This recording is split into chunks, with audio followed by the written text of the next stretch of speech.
Ew. What up, everybody? How we doing? Everybody good? Awesome. We're gonna watch this debate. Which is the one left debate to rule them all. Tiny and Josiah against Live and Learn Guys. I don't even know which Live and Learn Guys.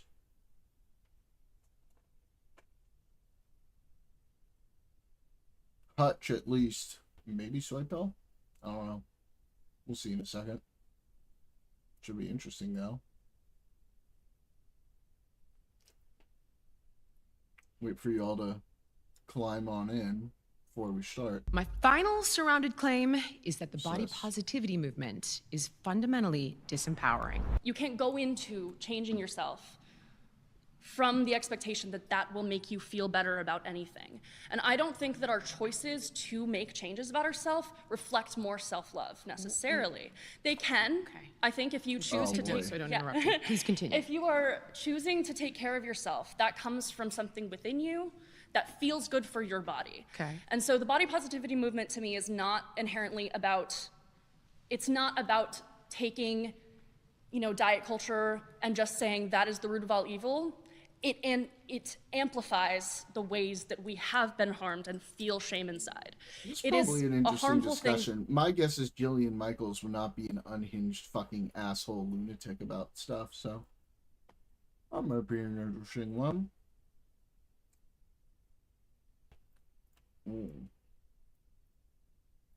That there was a flotilla that Hassan said he would be on, and then he pussied out because he's a loser. Are you telling me that there was never a flotilla and all these people were just flying? Now we're on our way to Cuba. Our Code Pink delegation to the Nuestra America convoy is carrying thousands of pounds of urgently needed humanitarian aid. Maybe these people are flying to Florida and then they'll get on a flotilla? We are on our way to Cuba! Oh my god. Oh my god. Oh my god, bro. Oh, Jesus. What, this With our Cuban overlord right here.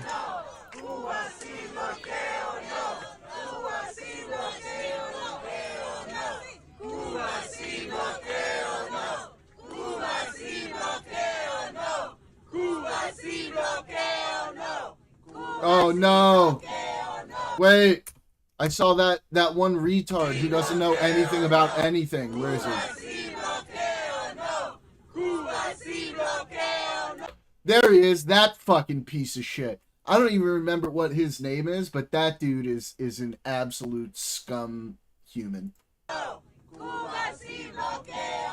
The fucking It says on the bottom of the page supporter. to change from flotilla to convoy to allow for more aid. What is a convoy? You mean from boats to planes? Or what, like, you can have a convoy of... I don't know what that means. Hold on. They changed. We've been inundated with requests to support this critical mission. That's why we're opening the mission to delegations from across the world. To maximize the amount of aid we can carry, Nuestra America calls on communities everywhere to collect aid and converge in Havana on March 21st. This approach will ensure the largest amount of aid reaches the Cuban people in the most efficient manner possible. What is the Convoy to Cuba?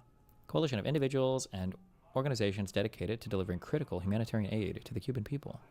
This doesn't make any sense to me. Can't boats hold more people and more supplies? Okay, this is not a convoy nor a flotilla. This is just a bunch of people flying to Cuba. Like, when they say thousands of pounds of aid, do they just mean they like packed stuff in their luggage? I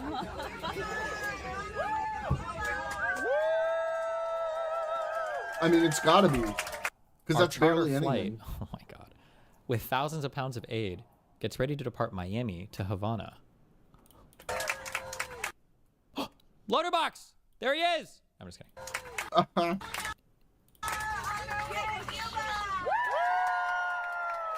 Where's Hassan? I thought Hassan said they couldn't broadcast this because it was OPSEC and it would lead to horrible things. Are these guys crazy?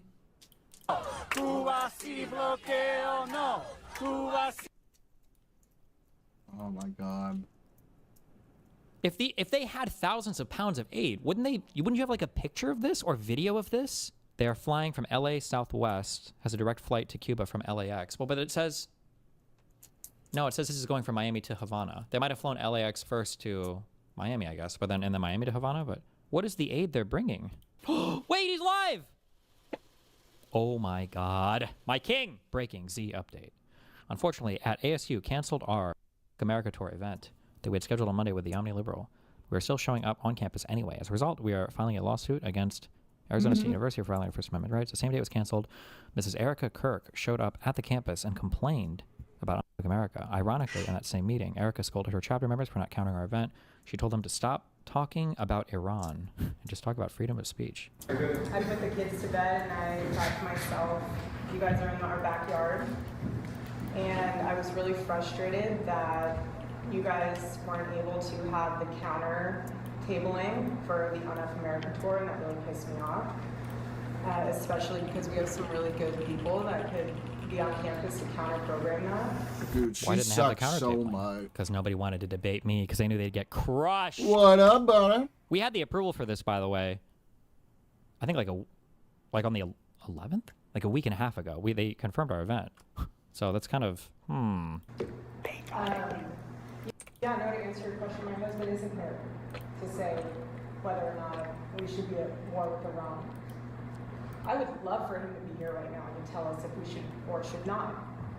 I would love it. I miss his voice more than anyone in this world. And, you know, it's frustrating when you have people speaking for him. I have a sentiment for that. But thank the good Lord that we have a bunch of his videos that we can look back on. And it's like chapters like this, I have to. Yeah, they're doing that right now, Neighboruni, because of because it's like I think the 30th anniversary of Pokemon. Together having. This is Erica Kirk. Yes, apparently she was at Yeah, it's the ASU 30th. 2 nights ago. Sports dialogue. That's what Turning Point USA is about. And that's what I wanted to continue. So when you ask what's our stance on the war, what's our stance on that, I actually. Oh no? What do you mean, oh no? You just feel old? Oh yeah, me too. Yeah. Would prefer that we have these types of discussions where our stance is on freedom of speech. And I want you I remember. Wait a minute. Not only do I remember getting it, 1 second.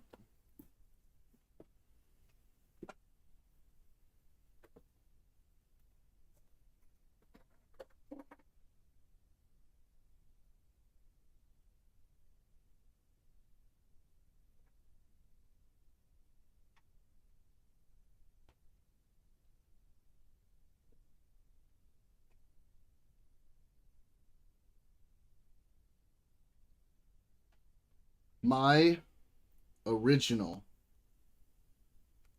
Pokemon Red. The original one that I have. Last time I checked, it still worked. The battery somehow was still going. I don't know if it's still now, but this is the original.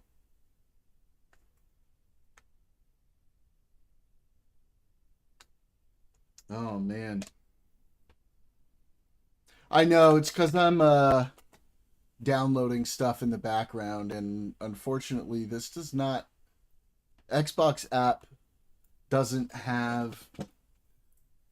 seem to have like a fucking limiter on downloads.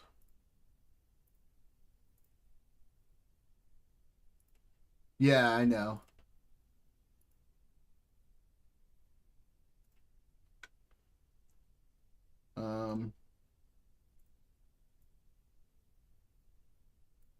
Hang on. Let me check something. Like right now it should be fine, right?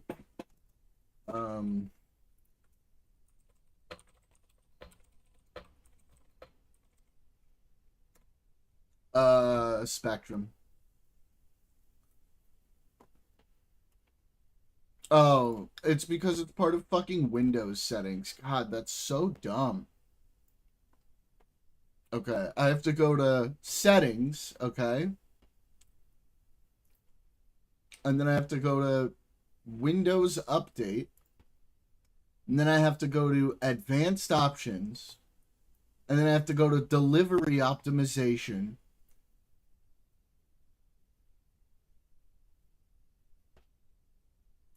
Download options.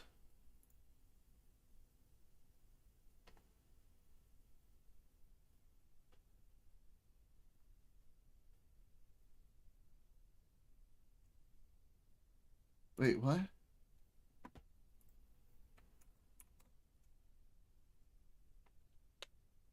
Oh, that would be amazing. That would be amazing, Neighborhoony. Okay, delivery optimization, advanced options. There is no advanced options. God, I fucking hate Windows.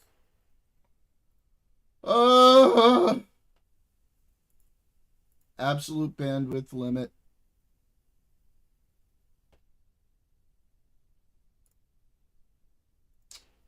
This is megabits per second. So we'll say like 100. How about that for now? Let's see if that works.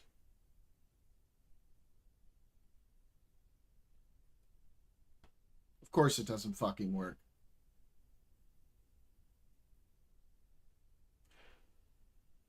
I just input to limit at 100 megabits per second. Oh, well, maybe because it's foreground and I put no limit on the foreground. Let's try that. Okay. Okay.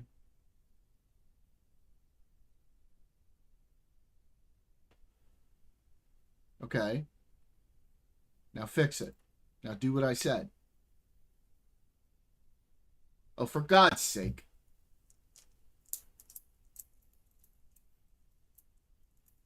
Oh, for God's sake. What's even the point?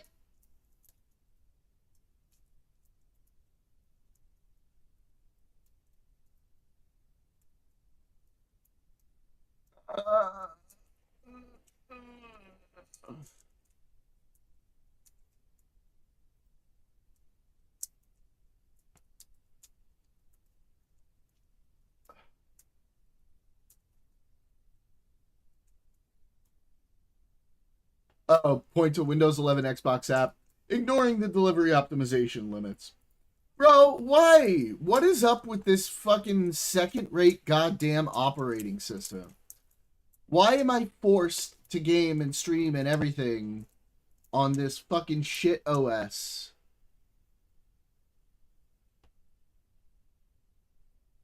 I'm sorry, it's just going to be a little janky for a minute while these download. But I'm stoked, right? These just got added to Game Pass.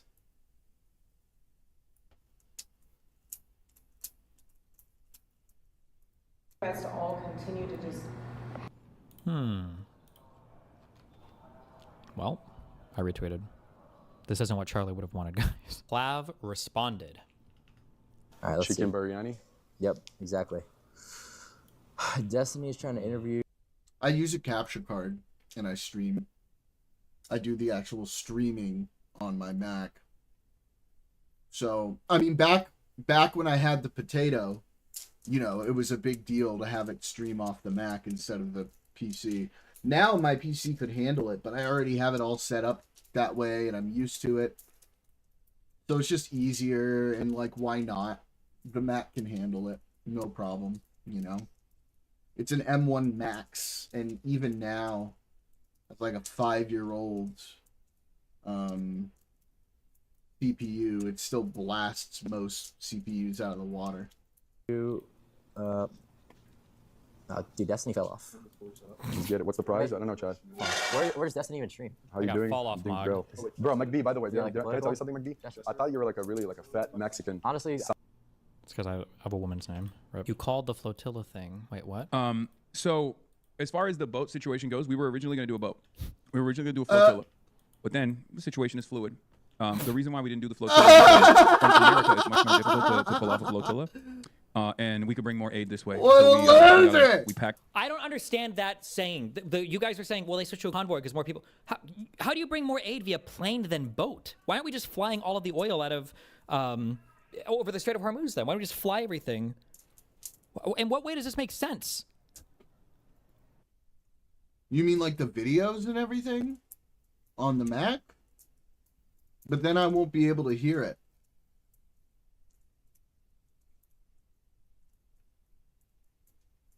I won't be able to hear it then.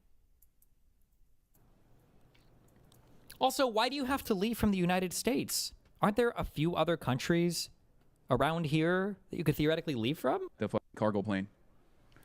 It'd be a huge pain in the ass. I mean, I could probably eventually figure it out. But I would need like a whole fucking day, and the way I have it set up works fine, and it's just not worth it, you know? Filled to the brim. Wait. The flotilla. But then You flew in a cargo plane? What does that mean? the situation is fluid. The reason why we didn't do the flotilla is because from America, it's much more difficult to pull off a flotilla. And we could bring more aid this way. So we packed a cargo plane filled to the brim with aid. And we flew it. We flew it instead. The reason why No Where are the worries. pictures? I feel like if there were people involved, just think about the people. Like, your activists tend to be younger. They're very online. Like, I feel like they would be super excited to share this, unless there's some big OPSEC reason why they can't. Why would you not have pictures of people? Are there? Maybe there are. There was that one picture he posted with a woman, and I didn't know that. Are there pictures of this somewhere? I feel like he'd be posting pictures everywhere. Here's us packing in the aid. This is what the Cuban people have asked for. This is the... Okay. the reason why I was a little bit evasive about like how we were going to go, I'll tell you now that I'm here, and there's not like, I can't reveal everything to you all the time. I know that you guys are like very, you're very used to me being like super forthcoming and super transparent with everything. But the reason why I didn't want to reveal what we were doing exactly was for OPSEC. Nothing that we're doing is illegal, obviously, but it doesn't matter because like people, when they find out exactly what the plans are, might try to like up. OPSEC? Bro, you have transponders on anything that's in the air or in the sea. What is he talking about? Does he think is he doing like a fucking, what were they called, halo jumps or whatever from planes? Is this like the Dark Knight where they're paratroopering into, what the fuck? Why is this fucking retard talking like he's in the CIA? It was a fluid situation. We needed OPSEC so we can't tell people where we're flying on our civilian airliners. What? Do you understand?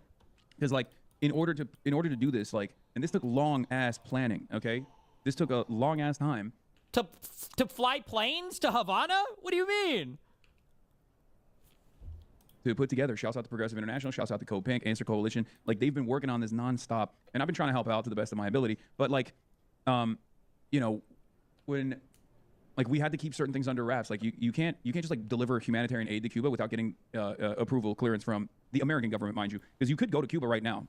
Remember, you come to Cuba right now. You could fly to Cuba right now and have a wonderful time. It's just that obviously there's limitations to what you can and can't do, born out of the American government's ridiculous restrictions, right? But if we were out talking about what we're talking about our plans, I was worried that someone might like true Cuban internet. Someone might actually interfere. Wait, is he just in the right? hotel? Does that make sense? Do Yeah, you understand? But he said he's just gonna be doing normal streams, so I imagine all yeah. of them are gonna be hotel streams. Bye bye. Have a beautiful time. Well, then who It is gives a beautiful. fuck? It is one of the most beautiful places.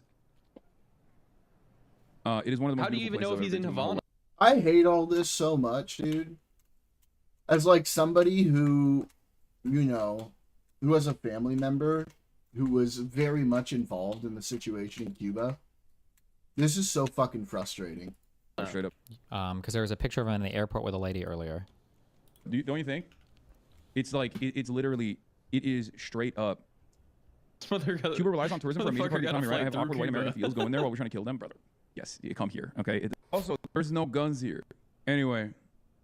How do you see the video stats? Yeah, I just realized I was also looking like this. So with the wad, if it wasn't a fan, I would have been cooked. Now that I think about it, if it wasn't a fan, they would like, you're a drug dealer. What the hell is this outfit? 7.5 megabit per second stream. Holy shit. What is the average internet in Cuba? Average internet bandwidth connection. Cuba. Do you think Havana has the best? Let's see. That cat single-handedly blew up the zero border crossings narrative. Oh no! Cuba's mobile and broadband internet speeds. Download 3.86 megabits per second. Upload 0.92 megabits per second. How is he streaming at 7 megabits per second? Oh, hold on. We have some picture. 1 second. Or video.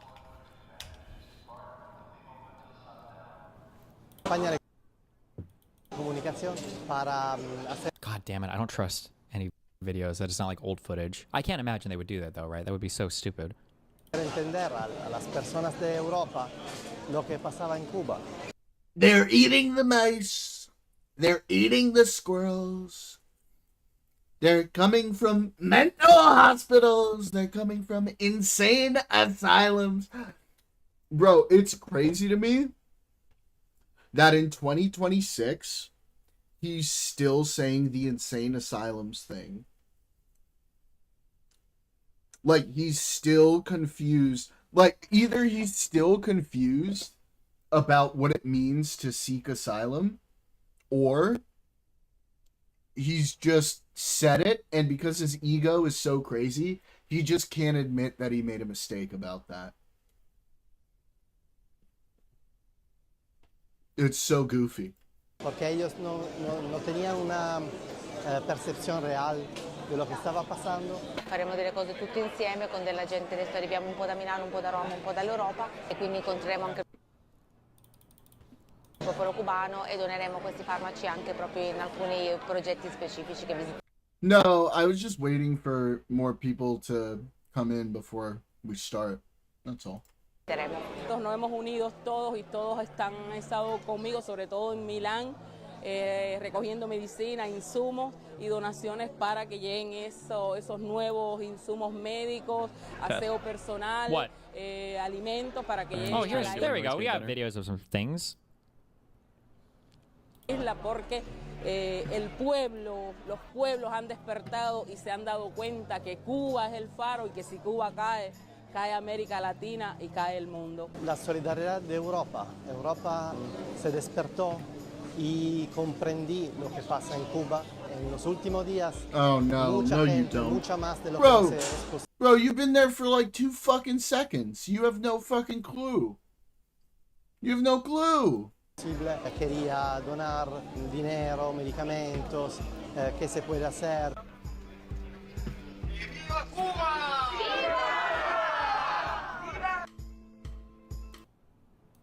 Hold on. Like, Que Viva Cuba is like the communist rally cry. It's like the rally cry of the Castro regime. Bro, it's so sad. It's so fucking sad, man. These guys have a boat they're loading up. Flotilla prepares to take 30 tons of aid to Cuba. Mexico on our way. So they didn't take a flotilla? Well, this must be loading a boat. That's a boat, I think, right? Yeah. Where's this on? You had to fly, bro. Oh, makes sense. What is what are these things?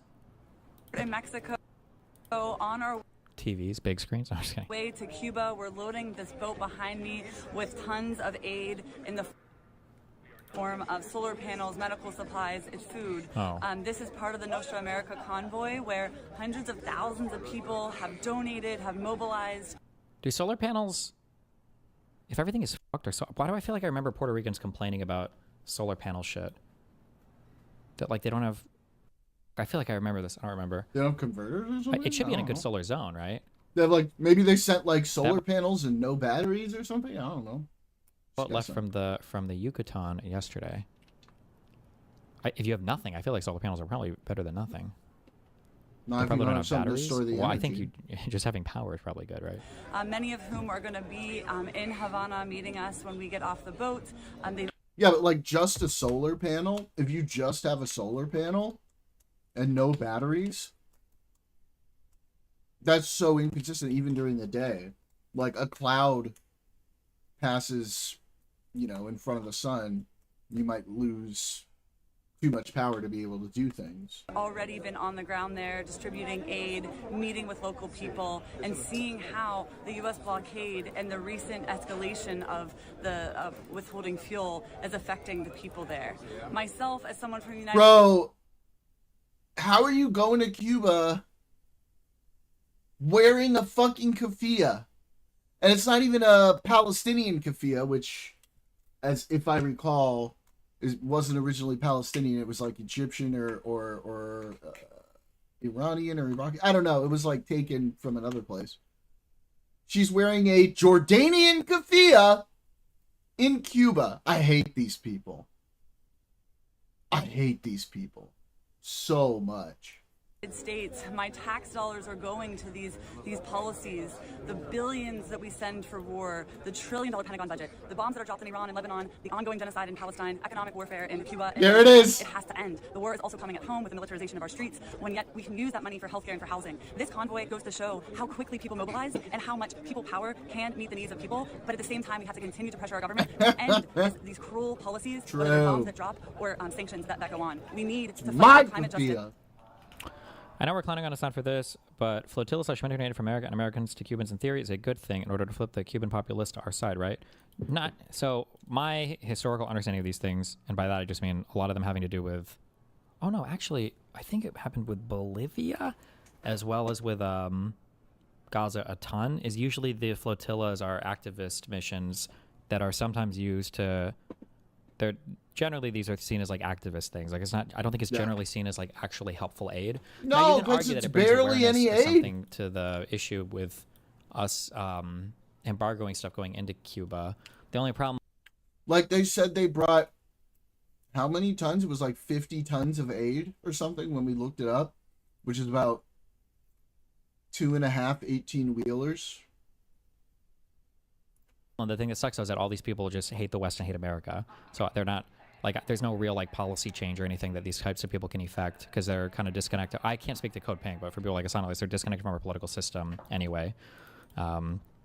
Unfortunately, yeah. This is March 20th. Code Pink delegation departs for Cuba, carrying over 6,000 pounds of humanitarian aid. Oh. Wait, what happened? A ton is 2,000 pounds, right? Am I making that up? Oh my God, that's only 3 tons? Well, it's kind of like 30 tons. Only 3 tons? Huh. More than $400,000 for humanitarian supplies on a charter flight, including medical equipment, $4,000? staple foods, infant nutrition products, and hygiene supplies. $500K worth of solar panels and generators to support hospitals. 2,000 pounds of medical supplies from Europe. Cancer medicines. Around 1,100 pounds of medical supplies from Brazil. Solar-powered equipment for Colombia. Menstrual health kits for 1,300 women. 100,000 in aid for maternity centers. Why don't we send them a flotilla full of guns so they can, you know? Yeah, we'll even tell them that we'll go help them. They can rise up. We try that once. Well, the problem is who are the guns for? The issue is technically, I think, the American government here, not. It's not like the Cuban government is. Why do we have an embargo with Cuba right now? Is it really back from the fucking? I don't know. Cold War. Trump just hates Cuba. I don't know why. It just started. I have no idea why. That's the original embargo, but it looks like there's like a new oil embargo now that's happening. It's stupid as fuck. But there's no sailings for Americans. Americans don't think at all about Cuba, except for Cubans who hate Cuba. So. Yep. All right, let's start this guy.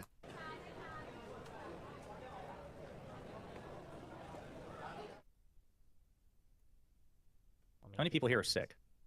Wait, what? Are you guys sick too? Shut the fuck up. I'm perfectly okay. Well, Hutch's family is. I'm not feeling particularly well. I think Mitty's the only one here who's like in good health at the moment. Mm-hmm. What am I, chopped liver? I just said I'm perfectly healthy, man. Some of your takes call that into question, buddy. I guess so. Well, yeah. I'm moderating tonight. I'm not gonna. Yeah, are you moderating, Wick? Are you gonna be an impartial moderator? Get too into it, okay? Not until the call. Clock it. It's gonna happen. He's gonna jump off. Okay, let's get started.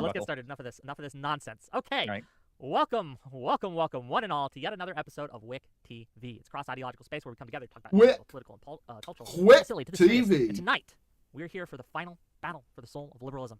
We're discussing the best way to fight for liberalism in the era of MAGA. With the 2026 midterms coming up and the 2028 presidential election on the horizon, there's been a huge debate. Hang on, this looks interesting. This podcast or whatever it is such an interesting Trump thing. Trump is Hitler. Well, let's let Trump have 2 or 3 years as what you call him, a fascist. Yeah. And then let's take a look at the United States of America, and I bet you $50 you're damn happy you're here. We don't even need 2 or 3 years. It's happening right now, and nobody likes the way that it's going. No, it's not. Well, my hope is that we crumble like the Roman Empire. I hope it just burns to the ground and we start over, because that is what our government deserves. And I think we deserve something so much better. Oh and my until we God, get rid no. of what exists, That's it's not gonna stupid too. happen. I don't know what my hope for it is. I mean, my hope is that it becomes an actual democracy, which I don't think it's been for a long time here. We've never been a democracy. We're a republic. Oh! Okay. I know. You keep that up. Okay. You keep that up. No, you do. Be nice. You do. No, you do. No, you do. You do. You do. Oh my God. Among liberals on how to proceed and what to do about MAGA and Trump, the core disagreement, at least to me, seems to come down to this. Does protecting American democracy from MAGA and Trump require a temporary breaking or stretching of norms and focusing on aggressive accountability, or does that very aggression play into the collapse of the system itself by handing Republicans the same kind of playbook that would fuel endless retaliation? We're going to get into it. We got some great people here tonight to discuss it. They've discussed it one-on-one in various venues before, but I brought them all together, and I'm eager to hear them out. Hutch, you said you had a lot to say, so we're going to start with you and give you the first kind of introduction here. Go ahead, open us up. Let's see what you got. All right, first of all, thanks for having me on, and let's just jump into this. So tonight I will be making the case that Trump and MAGA pose an acute threat to our very system and that this urgency requires actions that go well beyond the status quo. My debate opponents are very much on the same page about this basic description of the current moment and the necessity for big solutions, but will articulate a set of remedies that I have not agreed with in many cases. Very simply put, I think they are going way too far and with very little meaningful consideration of how these measures will be seen by the voters who will decide if Democrats should keep power in the period following the next trifecta that we win. My opponents will jump from the system is currently being threatened straight to, therefore all bets are off on how we choose to constrain those who threaten it. And they might suggest that if you disagree with this analysis, you don't fully appreciate the threat. You're not, or that you're naive, your optics cucked, you don't fully understand the stakes, that any remedies less forceful than what they will propose, which basically amount to varying levels of explicitly weaponizing the system itself, are tantamount to surrender, either weaponize or surrender. There is this is a really straightforward false dichotomy. These are definitely not your only two options when confronted with a destabilizing and corrupt movement like MAGA. And there are many historical examples we can look to understand just how much can be done in between weaponizing and surrendering. Trump is uniquely awful for a number of reasons, but he's definitely not the first world leader that has tried to erode the system meant to constrain him. So we do have a number of roadmaps set by other countries who have survived such threats and went on to become healthier, functional democracies. My opponents might reference Brazil and South Korea as examples of how democracy should deal with these kinds of threats.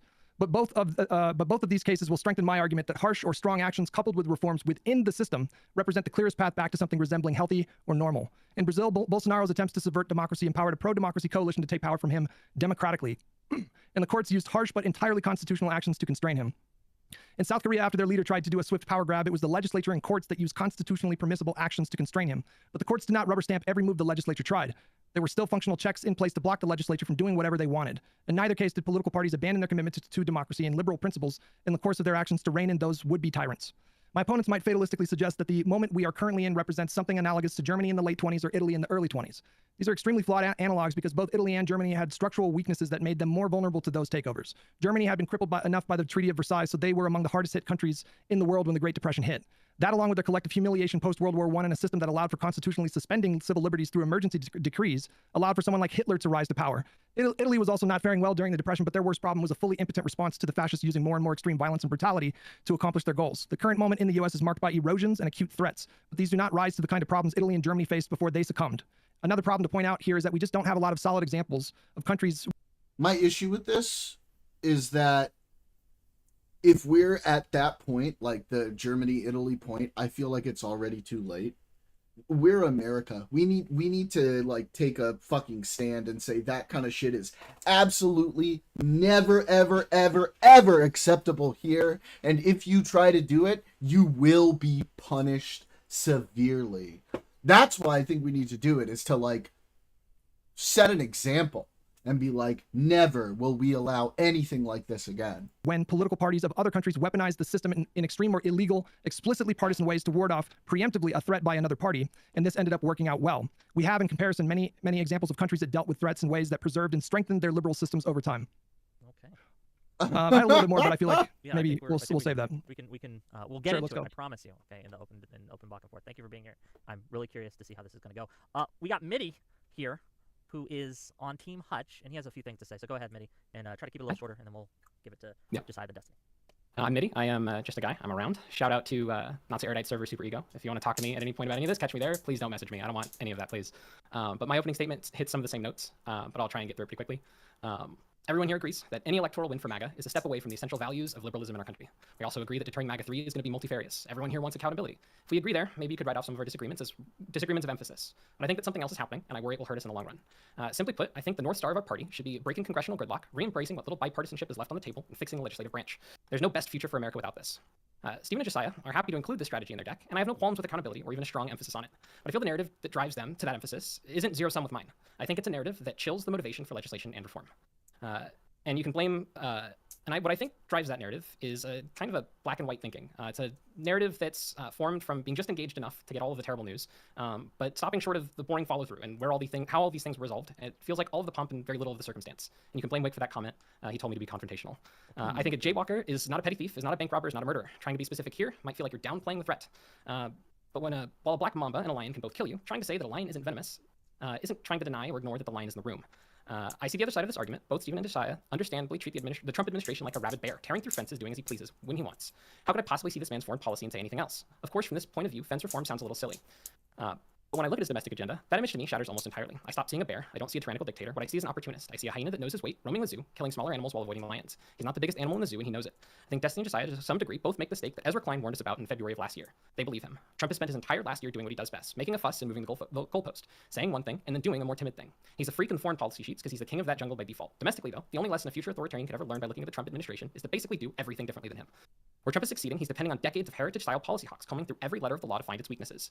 And to their credit, they weren't entirely unsuccessful. Yeah, I think my rebuttal still remains the same here. And it looks like Trump's answer was to say no, and if all goes well, to hand us back the mandate to do just that. That's the main thesis of what I want to talk about today. I have more notes on more specific things about what I've heard Destiny and Josiah say specifically in response to that, but at its core, I think that's what I believe that's what my point of view is going to be. Sounds good, and we're going to get to it. Josiah, go ahead. I'm sorry about that. I did not prepare an opening statement, so I'll just say this. Wow. I was going to quote the Dr. Evil thing from Austin Powers, but I won't do that either. Look, here's how I look at it. I think Donald Trump is the greatest threat to American democracy since the Civil War. I think the fact that he has not been successful in every single attempt to prosecute his political opponent is not dispositive. Part of the process is the punishment itself. He has managed to extract concessions and capitulation from very powerful entities. He's cowed the Republican Party. Law firms and colleges have bent the knee. Ezra Klein, you mentioned the don't believe him thing, but what was funny was, and I'll try to find the link, Ezra actually had to go back a couple of months later and said, yeah, I may have been a bit too reductive in not believing Trump because he has had some extraordinary success. The Financial Times did this really robust analysis about a month ago about how the rate of decline in democratic backsliding in the United States is actually at a much greater rate in the United States under Trump term 2 than Viktor Orban's Hungary, for example, that we are not quite there yet, but we are regressing at a much greater rate than Orban's Hungary, which is pretty shocking. Ian Bremmer of the Eurasia Group, he's done his risk analysis for years about the greatest global threats, and his global threat analysis for 2026 said that Donald Trump's authoritarianism is the greatest threat to global security. Yes, he's incompetent. Yes, he's been checked, particularly by lower courts, but he has a 6-3 conservative supermajority, which, when he was out of power, granted him immunity. Hutch referenced other democracies that have been able to deal with this: South Korea, Peru, Brazil, and they have reacted much more aggressively, but they also have systems in place that are better equipped to handle somebody like Trump. I agree that reforms are necessary, but punishing Trump and holding Trump accountable, as well as like top MAGA leaders in the administration and out, it's not just that it'd be nice. I think it's necessary for this country to not further backslide. Let me put it like this. If things go the way I expect they will, which is that Trump will pardon himself and his top officials on his way out the door, and there's very little by way of federal or state prosecution to hold them accountable, no way to resurrect the cases against Trump by Jack Smith, which were dismissed without prejudice, so they could be theoretically resurrected. If that's not done, I think that will be the single biggest instance of democratic backsliding that we've seen under Trump. I think it is necessary but insufficient. We need to do more. We need to, resolve Americans' issues. We need to campaign on other things. But we have to build a political consensus. We have to campaign in part on accountability. We have to get buy-in from the American people. And then when we get power, we need to actually follow through and not do what Biden and Merrick Garland did. That's where I go. Thank you for being here. Destiny, what do you got? So I feel like when we look at this debate, I think there are 3 big points that we're all going to end up circling around, that we have to come to some kind of agreement on. The first one is that I don't think we're here accidentally or randomly. I think this is by design where the conservative movement is wound up. I think that bad faith actors cannot be completely regulated against. You have to have people that are engaging with the system in good faith, and that without fear of some kind of retributive action, some kind of accountability measures, Republicans will absolutely continue down the same path that they've been down for decades. I think that when you look at how we got here, I think you can look directly, because that's exactly how they've behaved over the last 20, 30 years. At things like the Brooks Brothers riots that Stone was a part of, for canceling the recount in Florida for Gore v. Bush, and then the fact that the Supreme Court then almost lent credence to that protest by shutting down that recount. I think you can tie directly. You can trace directly a path from that to literally, Roger Stone on camera talking about how they're not going to accept the results of this election, or Bannon saying like the plan is that Trump is going to say on election day, we win, it's over, stop the count. Like you can draw a direct line from A to B to C because there was no response to any of the things that happened. You had, Gore conceded that election immediately when the Supreme Court made their statements. There was no huge punishment for Stone. And I don't think that I don't think that continuing down this pathway of not punishing people for their actions has benefited or changed their behavior in any significant way. The second big example I bring up is McConnell stealing a Supreme Court pick from Obama. There is a world where, in my opinion, Amy could be a swing vote on the Supreme Court, but it's a 6-3 court. So now you have things like the immunity ruling, which has given Trump unlimited shield from any kind of criminal prosecution. And I think that you can draw a direct line from McConnell blocking a Supreme Court pick from the Democrats to that Supreme Court pick ruling, because we were deprived of a pick. I don't believe that in the future, as much as we talk about it now, I don't think the Democrats will have an appetite for blocking a Supreme Court pick from a Republican president for a full year like they did for Obama. I don't think that's going to happen. On the second point, the bad faith actors cannot be completely regulated against. When they were talking about stealing the election in 2020, they were openly amongst themselves talking about violating the ECA. They knew what they were doing was against the law. That's why they kept saying it's constitutional, because they were saying that they could override the law by appealing to the vice president's constitutional powers in the Senate. When Eastman and Rosen were having their arguments over if the Supreme Court would support them violating the ECA, Eastman's first pass at it was saying, well, we'd probably lose 2-7. They said, oh, we'd lose 0-9, but it wouldn't matter because it's a political question, so the Supreme Court wouldn't rule on it. You literally seen Trump pardoning people for breaking laws, sometimes breaking the laws to protect Trump. Like Roger Stone, was convicted of things related to perjury because he was lying on behalf of Trump, and then Trump pardoned him. Like, I don't know how you could possibly make a law for somebody knowing that the president will pardon them if they break that law. There's no way you can regulate your way out of the environment for that. You've got Supreme Court decisions that, the other side is going to say, well, the Supreme Court's holding them accountable. I don't know if when the Supreme Court says, well, we don't think these tariffs are okay, and then Trump says, well, we're going to keep doing them through any means possible. We're not going to pay back any of the money we've collected so far, and we're going to do other mechanisms to keep doing it until basically his term is over. I just don't know what the accountability mechanism is there, why we feel like this is going to deter future behavior. Yeah. Again, going into the third point, without fear of retribution, I don't see why Republicans just wouldn't bring back another Trump for 2032. This is the big thing that if my fears could be assuaged here, if somebody could talk me out of this feeling, why is it that Republicans won't just run another insane candidate in 2032, knowing that there was no accountability, knowing that they were able to scare long-term political gains, no matter how much we win in the upcoming midterms and in 2028, and whatever margins we retain if we do in 2030, they got rid of all that extra IRS funding that Biden Let's have crack for, whores in the White House. IRS Let's fucking go. I don't know if that's ever going to be brought back. We've lost our abortion protections because of the Supreme Court ruling. We've had this acceptance now that we can tariff the entire world. We've permanently ruined relationships with other countries. We've got rid of USAID. We've gotten rid of the Department of Education. These are long-term political gains that Republicans will enjoy for many years to come, and I just don't know. I don't know why they wouldn't continue to act that way. And my final question would be, for people that advocate for a gentler approach on the other side, I guess my big question would be, what did Biden do wrong? Because I feel like everything you would have ever wanted is essentially what Biden did, and then the response to Biden was just electing Trump in an even more unhinged manner a second time. So I don't understand why we would play that playbook again. I feel like I just leave the same bad stuff. Okay, and with that, let's open up the floor. I guess that's a good place to start as any. To Hutch and to Mitty, to deal with Destiny's question there, what would your answer be? Mitty, I really like that intro. Why don't you kick this off and I'll bounce off you? Oh, you're muted, buddy. Yeah, because this was the question. True that neighborhood. I spent a lot of time thinking about, because Destiny proposed it a couple of times. Would it be like a fair summary of what you said, that like Trump kind of found an exploit in the system, and that exploit makes it easier to do Republican progress and harder to do Democratic progress, and as long as they can just keep doing that exploit, et cetera, it just kind of like makes going through the normal way not viable. Well, I think his question was specifically about Merrick Garland, right? Yeah, well, I mean, or just Biden. But I feel like the exploit there's always going to be an exploit. Like that's always going to be the case. That was my second point. Is that bad faith actors cannot be completely regulated against. There will always be some exploit or some abusable thing. Are you a Game of Thrones guy? It's relevant. Like, have you ever watched Game of Thrones? Unfortunately, no.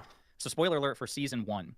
The main character goes to secure the realm, and the evil queen is presented with a letter from the king who just died, and it's basically checkmate for her. And instead, she just rips the thing in half and overthrows the hero. Basically, the idea is there's no way to bad faith proof a system. If you have a bad faith actor of sufficient power and security, they can just run roughshod over the rules. And they don't even have to do it as blatantly as ripping up a piece of paper. Like the immunity decision to me is like the ultimate demonstration of bad faith interpretation. There's no immunity clause in the Constitution. There's nothing from the originalist prism which would justify presidential immunity. But that's why you have to have such a hard response to it. Because you have to be like, this is America. We cannot ever allow this to happen again, ever. The Supreme Court has a 6-3 conservative supermajority. There's no accountability for them. There's no higher court of review. They say what the Constitution says, even if it violates the plain text. And now Trump has, if not a get-out-of-jail-free card, then certainly like a coupon he can redeem, which works to his advantage. So I think that's part of the problem. This is where I feel like we're like, as we're walking down this chain, we're jumping between 3 different conversations and using whichever one we need to in the moment. Like, it feels like we're talking about like the Department of Education and the political wins, and why don't they do this from a political point of view? And then we're talking about the immunity decision and whether or not there's going to be repercussions for doing X, Y, and Z. And then in other moments we're talking about the stay on the tariffs, because you can do a lot of damage. But like, all of these things I feel like are different, right? We talk about the stay on the tariffs. The tariffs weren't stayed for Trump, but the student loan was stayed for Biden. Yeah. And there's a boring answer for that. And the boring answer is it's harder to, if not impossible, to like unforgive student loans than it is to refund money, which is not impossible to expect to happen at some point. and such when a Supreme Court is deliberating, it would make sense. This is a boring answer. I'm not saying it's a compelling one. I'm saying while a Supreme Court is deliberating, but like for all intents and purposes, the Trump tariff regime, his entire central economic platform, is dead on year one.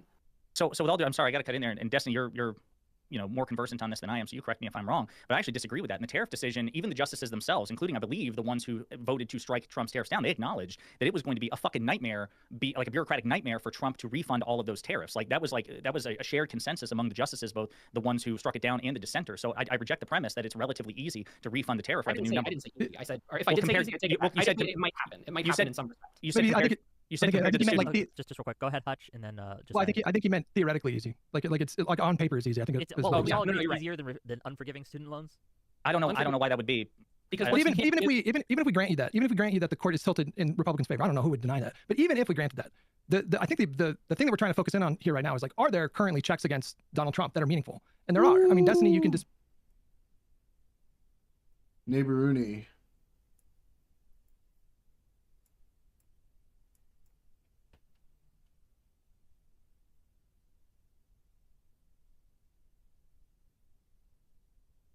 I think this is significant. This seems significant.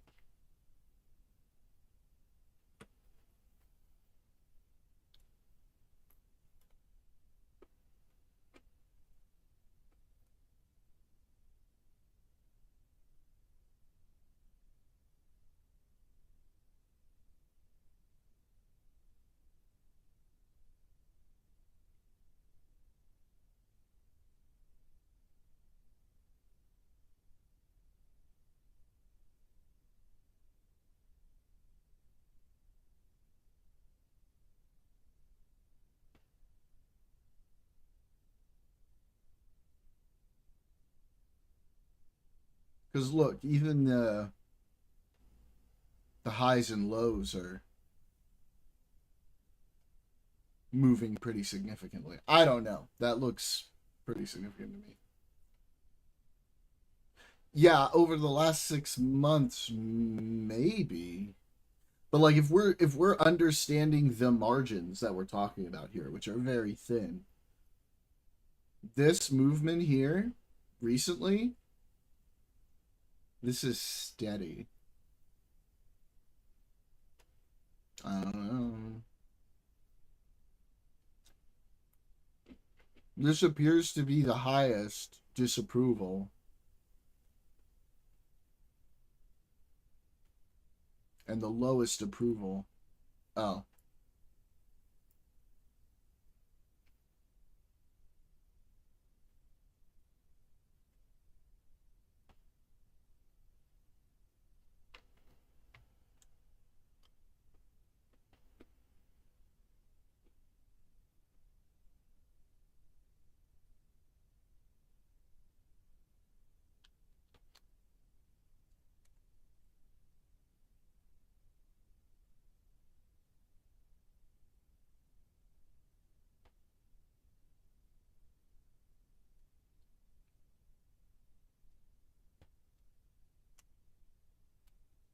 I mean,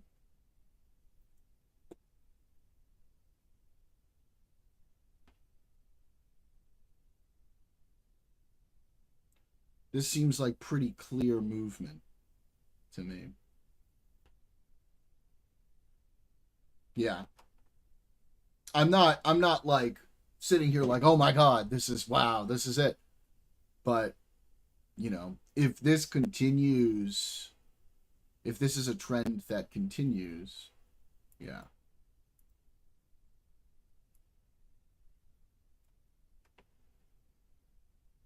Miss the Supreme Court decision. Yes, statistically, but if we look at it strictly numbers wise, it does appear to be the lowest approval and the highest disapproval. And what Trump decided by like 0.1 or 2 of a percentage to do afterwards in a different kind of pursuit of a similar but much more constrained policy. But they did tell Well, him I would you are disagree with not allowed to do like unending tariffs. Like they put a cap on the amount that he can tariff people, and there was a time limit baked in where now he has to go to Congress if he wants to get those Yeah, extended. guess what So else? he There was did. a time limit. There was a time limit baked in on the last ones. You realize that, right? And then Congress voted themselves out of the time limit by saying 1 day in a year it counts as an entire year. There was a time limit on the last tariffs he did, and they got around it. You said he put a cap on it. Well, he didn't. He's already collected the money. The equivalent here's the Well, no, equivalent. it's moving forward, Destiny. It's moving forward. They did constrain him. They constrained his tariff If policy. I would have told you a year and a half ago the U.S. president was going to put a 5% tariff on every country on the planet, everybody would say that's insane. And you're saying that they've managed to constrain the president now to 15% tariffs to every country on the But planet? he has You're that's outstanding legal. Congress. That is his legal authority to do that.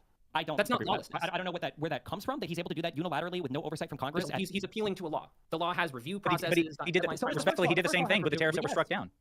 Yes, and he can't do that anymore. After Sure, the but now fact. he's doing the same thing with the second one. But he's already collected the money. They've already implemented the policy, and he's trying to carry this on in any way possible. So my question is collecting the money the important part? A little bit. Like here's in my mind how this could switch. Imagine if Biden was the one to have done the tariffs. I feel like what would have happened is Biden would have announced we are going to have upcoming tariffs. It would be challenged in the courts. There would be a judiciary stay on the tariffs, so they wouldn't go through. And we'd have to wait for the Supreme Court decision to come down to find out if we're going to have tariffs or not. Yeah, Meanwhile, if Trump would have that's done the thing that's been fucking crazy. Is the stays have in almost every case the stays have gone in Trump and the administration's favor, even when the status quo is not supportive of that, which fucking crazy. Gas prices really are the great Achilles heel for every president. And the thing is, unlike other cases, these gas prices can very easily and very clearly directly be attributed to the actions of the president. Abolish the student loan things. I think Trump would have burned the whole fucking server farm down. He would have gotten rid of the Department of Education, and then if the Supreme Court eventually ruled against him, Trump would go, okay, good luck finding the loans. That's the difference. Now, I think you guys would be saying that other world. Well, look, the Supreme Court ruled against him. But you say, well, the fucking papers are gone. We don't even know who owes who. And I think that's the same with the tariff thing. Now, that money's not going back. Refunding that would be a nightmare. I don't even know how it would be fairly refunded. But that's a separate consideration, though. I mean, it doesn't change the fact. Well, hang on. It doesn't change the fact. Hold on. Let Hutch go, and then Destiny can respond. It doesn't change the fact that the Supreme Court has limited Trump's ability to do things on a number of occasions. It's not even just the tariffs. Like he tried to get rid of like birthright citizenship, and the courts have like struck him down. They're arguing in court just yesterday. Going through. Well, I don't know if the process is still ongoing, but it's still waiting for you. Yesterday, it looks like hold on. The court was it yesterday or the day before seemed very poised to strike down his effort to get rid of mail-in voting, for example. And the courts are not the only check that's on this president. You could argue that the courts are tilted in his favor. Obviously, they are. And so you might have. I could grant you everything that you're about to say, but they have like told him no on a number of occasions. And so far, he has not just like blatantly ignored a Supreme Court ruling. Hutch, real quick, I'm sorry. Even the Congress right now, he's been pushing the Congress to pass the SAVE Act without a filibuster for like a number of weeks now, and they continuously are saying no. Let's just talk real quick. Josiah agrees with this too. Nobody is saying that. The SAVE Act thing is just a big debacle for him. It shows his weakness. It shows how scared he is by how hard he's pushing for the SAVE Act. It's kind of crazy. Trump has been able to act completely lawlessly, completely independent of all the courts ever. All of us agree that the courts are restricted to some extent. I am really worried about this mail-in ballot decision, though, upcoming by the Supreme Court. Right? Nobody's saying that like he's completely defied all courts ever, but It's he's made straight huge up gains potentially lawlessly, and the Supreme Court's disenfranchisement. kind of sort of check in, but it's after a long period of time where he's already secured the political gains from the illegal actions. If we do believe that the Supreme Court was correct in ruling that the tariffs are illegal, he's collected $300 billion. He didn't collect the benefit of getting rid of mail-in ballots before that happened. They're going to strike that down. Well, wait a minute. We don't know. Wait a minute. We don't know. So you're talking about the oral arguments that happened the other day in front of the Supreme Court. My take on that is they were actually pretty favorable towards that mail-in vote challenge. That's not what I was reading, but at least with like ballots that were received after Election Day, even if they were postmarked before. Which maybe that's not the full Monty, but that would certainly restrict some level of mail-in voting. And that case hasn't even been decided yet. But hold on. Can I just want to make I have been hearing this over and over and over again, and it's just, to me, I'm just going to say that I just find it like absolutely ridiculous that we can like hand wave the idea that the Supreme Court didn't take Trump's central economic platform that he is out on 500 limbs on, completely gut it, and like hang him by his fucking petard in the middle of everyone. Like, we can talk, like, do we act like we talk about it like, oh, well, he collected money for a year, and it's like, is that what Trump wanted to do? Was that the goal? Did that, or is his base looking at that going like, man, I really like that they collected taxes on us? Like, is it Trump was trying to onshore manufacturing, he was trying to secure deals, he was trying to win, and like literally. Well, they don't think it's taxes being collected on them. They think it's taxes being charged to other countries because he's successfully lied to them about that. Finds Instagram and YouTube liable to landmark social media. Yeah, I saw that. And the other thing is this is going to affect a lot of other cases going forward. The implications of this for Meta and YouTube are huge. The tariffs aren't doing any of that. But in the weeks following, we've already had countries basically say, okay, our deal's off. So the tariffs weren't reshoring manufacturing, number one. Like, the class actions that are about to happen, bro, I'm about to get all the way the fuck in on those. our tariffs weren't reshoring manufacturing, number one. Number two, they were extremely unpopular with the majority of Americans, including not a majority of Republican MAGA cultists, but like an increasing number of Republicans. Number three, they were exacerbating inflation. And this goes to the point. Is the Supreme Court dispositionally loyal to Trump? Yes. But no one's saying that they're absolute puppets of him. The fact of the matter is they managed to min-max this in the perfect way. They dragged their feet to take up the challenge. They considered it for a lengthy period of time. They refused to stay the tariffs, which they could have done and would have done had it been a Democratic initiative, again, like student loan forgiveness, and even the Department of Labor's vaccine mandate that Biden tried to implement, test or vaccine. They stayed that shit instantly. But here's the other thing. They were also saving their own ass. It was bad for their pocketbooks. And they may have done Trump a solid with respect to the election. If the tariffs had continued unabated, and we don't know what happened with this Iran war, it may have led to further political disaster for Trump. So again, I'm not going to give the Supreme Court a standing ovation for this. And by the way, this is the one instance that I can think of, other than the Kilmar Abrego Garcia thing, which was kind of a half-ass. No, you don't have to. You have to effectuate it, but you don't have to enforce it. They tried to parse through this. Trump dragged his feet with complying with that. This is not a court that has a habit of checking Trump. I think that I'll go ahead and say that, like, yes, I think that the court's ideology, I think that the three that voted. This guy, Josiah, pondering politics.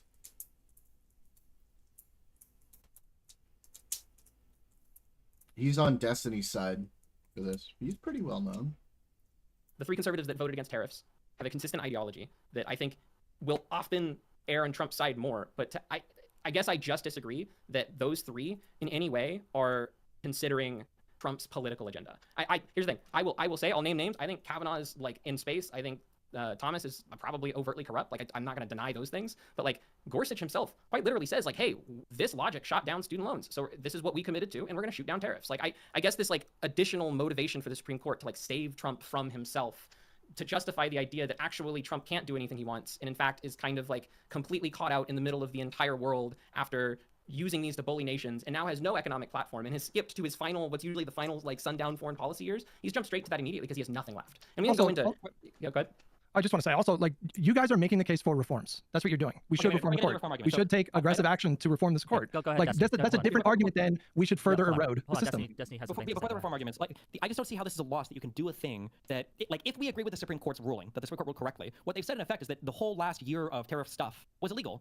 What was the punishment for that? He got to collect a lot of money. He blew up like all world trade with the United States. He made enemies of so many people around the world. He has gotten corrupt. He's running this like weird quasi oligarchical thing where now people have to go to him individually to plea and beg for certain companies to get some reprieve from the tariffs. He got to collect all of the benefits from that for a year plus. The Supreme Court has finally narrowly checked him on IEPA or whatever tariffs, and now he switched immediately to another thing that gives him the ability to 50% tariff everything else until we get another ruling on that in a year or two or three. But those tariffs are like that law calls out tariffs, says the president has, et cetera, and the other law that so he's not citing the law that demands review. He's citing the law that's 15 for like whatever, however many days. But we gotta understand, his tariff regime is over. He's not going to be. But it got to exist for a year plus. And what does he have now? What does he have now? Well, Nothing. He blew up trade relations with the entire world. He got like $250 billion off of it, and the money's probably never going back to the American public. And now he's just doing something else. This is where it's like, is Trump's goal just like legitimately, I want to destroy America, or is he a martyr that believes that if I take on the other nations, I'll get something out of it? Like, what is he gaining from this other than like look at the big number? What he's gaining is that if you can hop from thing to thing, you only have 4 years in office. If you in effect get everything you want, and then at the end of the 4 years, the Supreme Court says that everything you've done is illegal, then well, I mean, you got to do all your shit anyway. Who cares? Like, keep it up. I mean, if you want to take another perspective on it, like all of the countries were like, yeah, sure, dude, we'll give you a framework, and they didn't give him anything. He got literally nothing. Why? I get that it sucks for us, but go ahead, Hutch, and then Josiah. Why is the Supreme Court being institutionally biased towards conservatives in the Republican Party right now? Like, which I'm sure everybody agrees with. Why is that automatically a justification that we should further erode the system, that we should replicate the tactics of Trump? I'm not necessarily saying that, I don't know what we're talking about for replicating or what the solutions would be. I'm just saying that this is a weird notion. There's no other part on the planet, or there's no other form of civil law or criminal law where we would say accountability is you got to do a bad thing for a year, and then they told you to stop doing the bad thing, but you get to collect all the pros of the bad thing that you did for the past year. Like, Donald Trump reap all the pros of the past year of tariffs and everything else that resulted from that. Now they put a stop to that particular way that he did it. Now he hopped over to another law that you say has review. We'll see if the Republicans in Congress actually, work through that. And his family's been enriched. To Stephen's point there, his family's also been enriched as a consequence of leveraging these tariffs. There are other countries that are in the process of building Trump resorts and golf courses because he hit them with a tariff, in 2025, and then in exchange for, a golf resort here or a golf club there, he takes the tariff off. I think it was India, for example, just off the top of my head. So it's not just the tariff regime was foolish from the beginning. Again, it increased inflation. He didn't get his 90 deals in 90 days. He had very little to show for it, but that's what he wanted, whatever the motivation was. And he got to do it for a year, and he personally I'll agree with the idea that he doesn't do any homework. They don't lay down the groundwork before they do things. They run into shit. They play this super hard bullying tactics that might work if you're like $1 billion business, bullying a smaller business into doing what you want. But when it comes to international relations, that's not how things work. And then here they go, sitting, having nothing or almost nothing to show for it. And it's like, so many of us could have told them. We all knew that it wasn't going to work, but they don't care. Because they're retarded, because they have other, goals in mind, because they are, wrongly under the impression that it's going to have a certain outcome, which I don't know why, because a lot of these people who work for Trump economically, like Scott Bessent, these are really smart fucking people.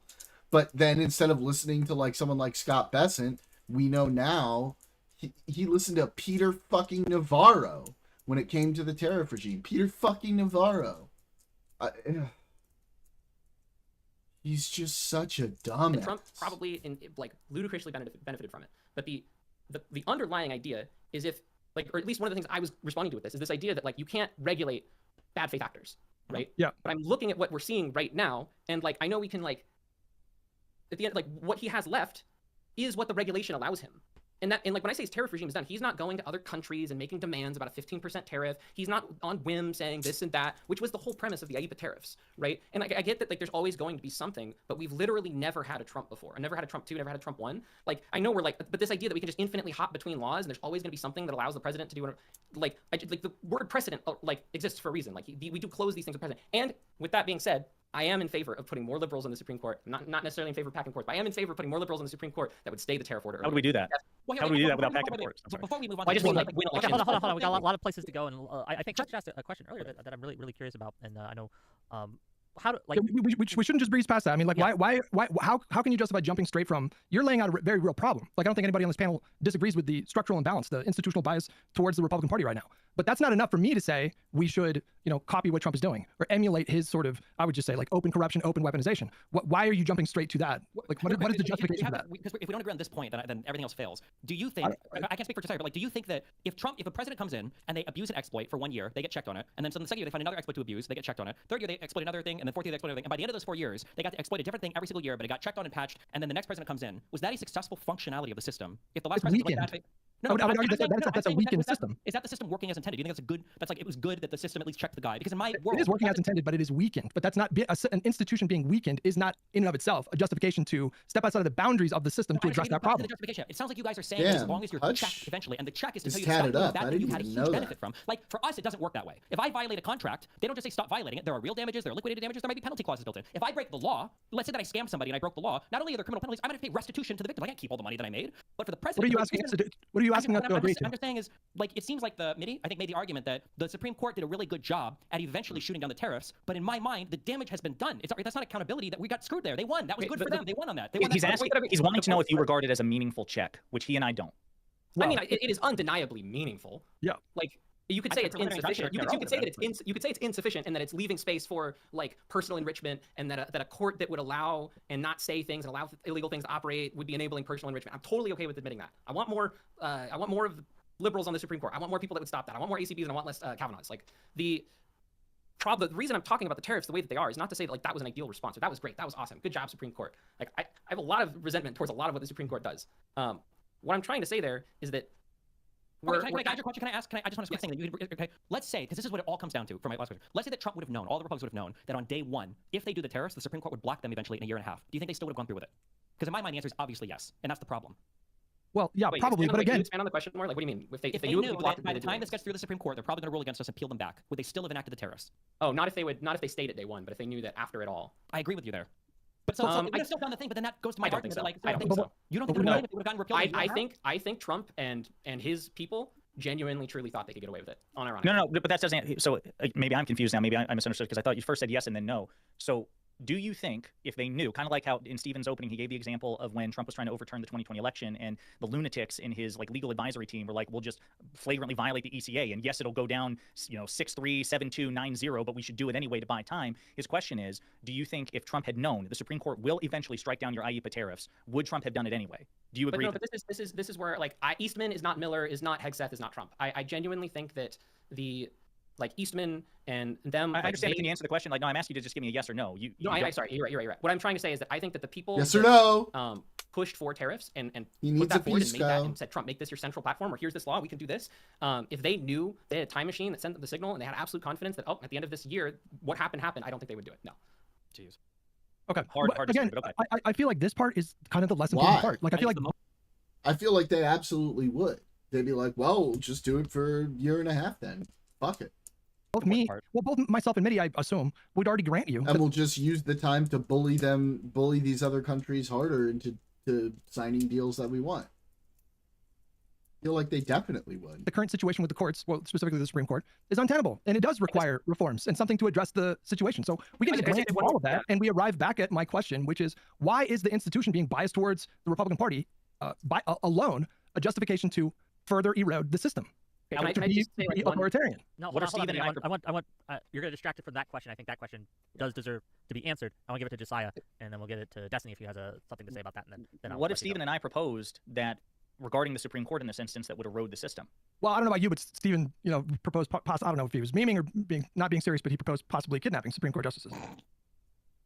Well, hold on. Did you actually propose that? What I said, and it's annoying because nobody believes me, but I mean, this is just true, and I've got my whole life on this, is the president right now has the authority to kidnap Supreme Court justices. So if Trump thought there was going to be a ruling that would come down that he doesn't like, he could do a national security, whatever, send the FBI, kidnap a few Supreme Court justices if he's going to rule against him, and then win that case or whatever. That Trump has the authority right now to do it. Well, should the Democrats... I'm not saying you should do it. Well, you brought it up in the conversation we had, and then you kind of laughed at me because you were suggesting that I was being naive, and I didn't really understand that actually he does have that power. And so at the time, you did make it seem like this No, what I'm was... trying to make you understand was you guys keep saying this like in the system, out of the system. But what I'm telling you is like the system is just a gentleman's agreement. Like at the end of the day, it doesn't. It's like we talked about earlier the Game of Thrones example with Cersei ripping up the letter. Well, imagine if instead of ripping the letter up, imagine if she would have said, actually, King Robert's degree here is invalid. I think it was written by an auto pen. That's what this administration is doing. The executive branch is a gentleman's agreement. That's what a constitutional crisis is the idea that they're just going to regulate it. There has to be. But then we're just in like a rule by power situation. Like all that it is just like, okay, well, but then at that point, there's no. That is the situation. If they step outside of the gentleman's agreement. Wait, I something there. That's kind of the point. It is a gentleman's agreement, which is why the only plausible way to compel good faith from actors who are otherwise inclined to be bad faith is not just reforms. Reforms themselves are insufficient. It's accountability plus reforms. They have to fear retribution or fear accountability. But this is okay. This is what I said in my opening statement. Like we all are saying like yes. In our deck of cards, accountability. In our deck of if you just don't enforce laws, like I agree with when you and Hutch were talking the other day, and what you were talking about was like, yeah, it's kind of actually corrupt for the Democratic Party to just be like, we're gonna leave that alone. Like I think that's really fucking stupid. I think that the Democratic Party, when they get clear evidence of the law breaking, and even if it's politically inconvenient, if they feel like they should prioritize the health of the nation through enforcement. 100% with you on that. But what I was saying in the opening wasn't that like, hey, accountability is the problem. What I have an issue with, and I'm kind of taking the reins on this half, so Hutch can go. I'm separating myself from Hutch here. But like, my problem is that the narrative is that like, what makes these statements that like. What we're seeing right now is lawlessness. What we're seeing right now is that all the fences are failing. What we're seeing right now is that the gentleman's agreement isn't enough. What we're seeing right now is a complete failure of the system. But like when we actually follow through every single line item, every agenda item, one by one, it's an overwhelming, like Trump is just moving from shape to shape to shape and then just starting something new so you won't look at the last thing that he tried to do that he can't do. It's in all of in half or more of the things that he's been allowed to do, it's because of a statutory issue. And I think this emphasis, and this is core to me, I think this emphasis that we need to amend the Constitution, we need to do term limits, like this is foundational structural thing, is missing the point that most of what's restraining Trump and most of what's enabling Trump is statute. Alien Enemies Act, Impoundment Control Act, the way in which we structure agencies. And like I said, like Chevron changing was like a huge deal. Chevron. What you're talking about is baked into your example. It is self-defeating. When you say that he has to hop from thing to thing to thing to thing to thing, why? Why is he allowed to hop from thing to thing? It's because he thinks he can violate all he's the first one to ever do it. Gain some advantage from it, and then go to the next thing afterwards. I guess I just look at punching kids, and they were like, stop punching kids, and then I started kicking kids, and they're like, stop kicking kids. Like by the time I'm beating up every kid there, and they're like, no more attacking. I was like, okay, cool. But like we already got all the stuff you wanted. I will 100% put on the table right now. Fuck Trump, the United States, right? I think the idea that this sort of level of personal corruption and self enrichment, 100%. I'm not disagreeing with that. I'm not saying that we've obviously seen, unless we do something about it, we've obviously seen that individuals can benefit themselves off of this government with lawlessness, 100%. And we need to do something about that. We haven't done enough about it, and more needs to happen. But then it feels like while we're talking about that, there's this switch to, well, the legislation, like the actual trajectory of our country. I think, Stephen, you mentioned at one point, like abortion was a part of your perspective here. Or it's like this idea that like we're hopping from thing to thing to thing to thing to thing because all those doors are closing. And like, I guess we could argue that you could be infinitely like regress into smaller technicalities that you're misinterpreting. But like, Trump losing on tariffs has basically closed that door forever. I want to give it to Hutch, and I have a question for the panel because we keep, I think, dancing around a central issue here is like what to do about it. Like when we talk about if the system isn't sufficiently stopping Trump and his hopping and things like that, and you say, well, they're just getting away with it. How would you stop that in the future? In what way, other than simply just kind of naked partisan You do it through impartial law enforcement and institutional reforms. I don't understand this logic that reforms are ineffective against future bad faith actors. I don't understand that logic at all. The system itself was designed not to completely prevent any possibility of a bad faith.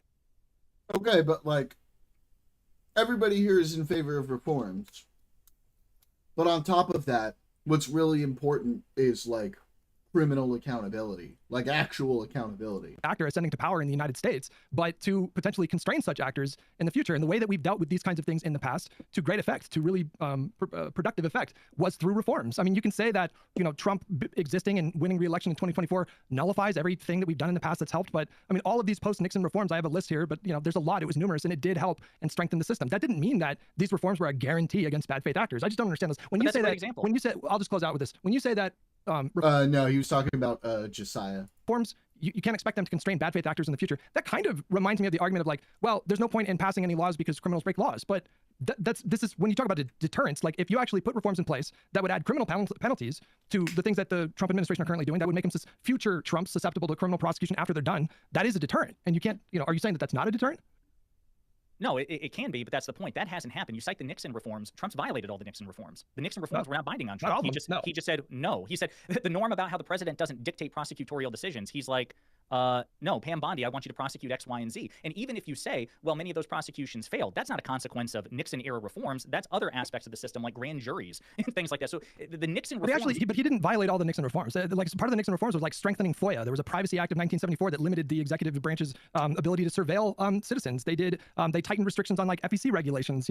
They established the DOJ Office of Professional Responsibility. They established the norm of the independent DOJ. That Donald Trump is violating, but you can codify that. You can actually formalize that norm, and like Congress could do that next week, and the next president would be beholden to that regulation, to that like statute. So can we agree on?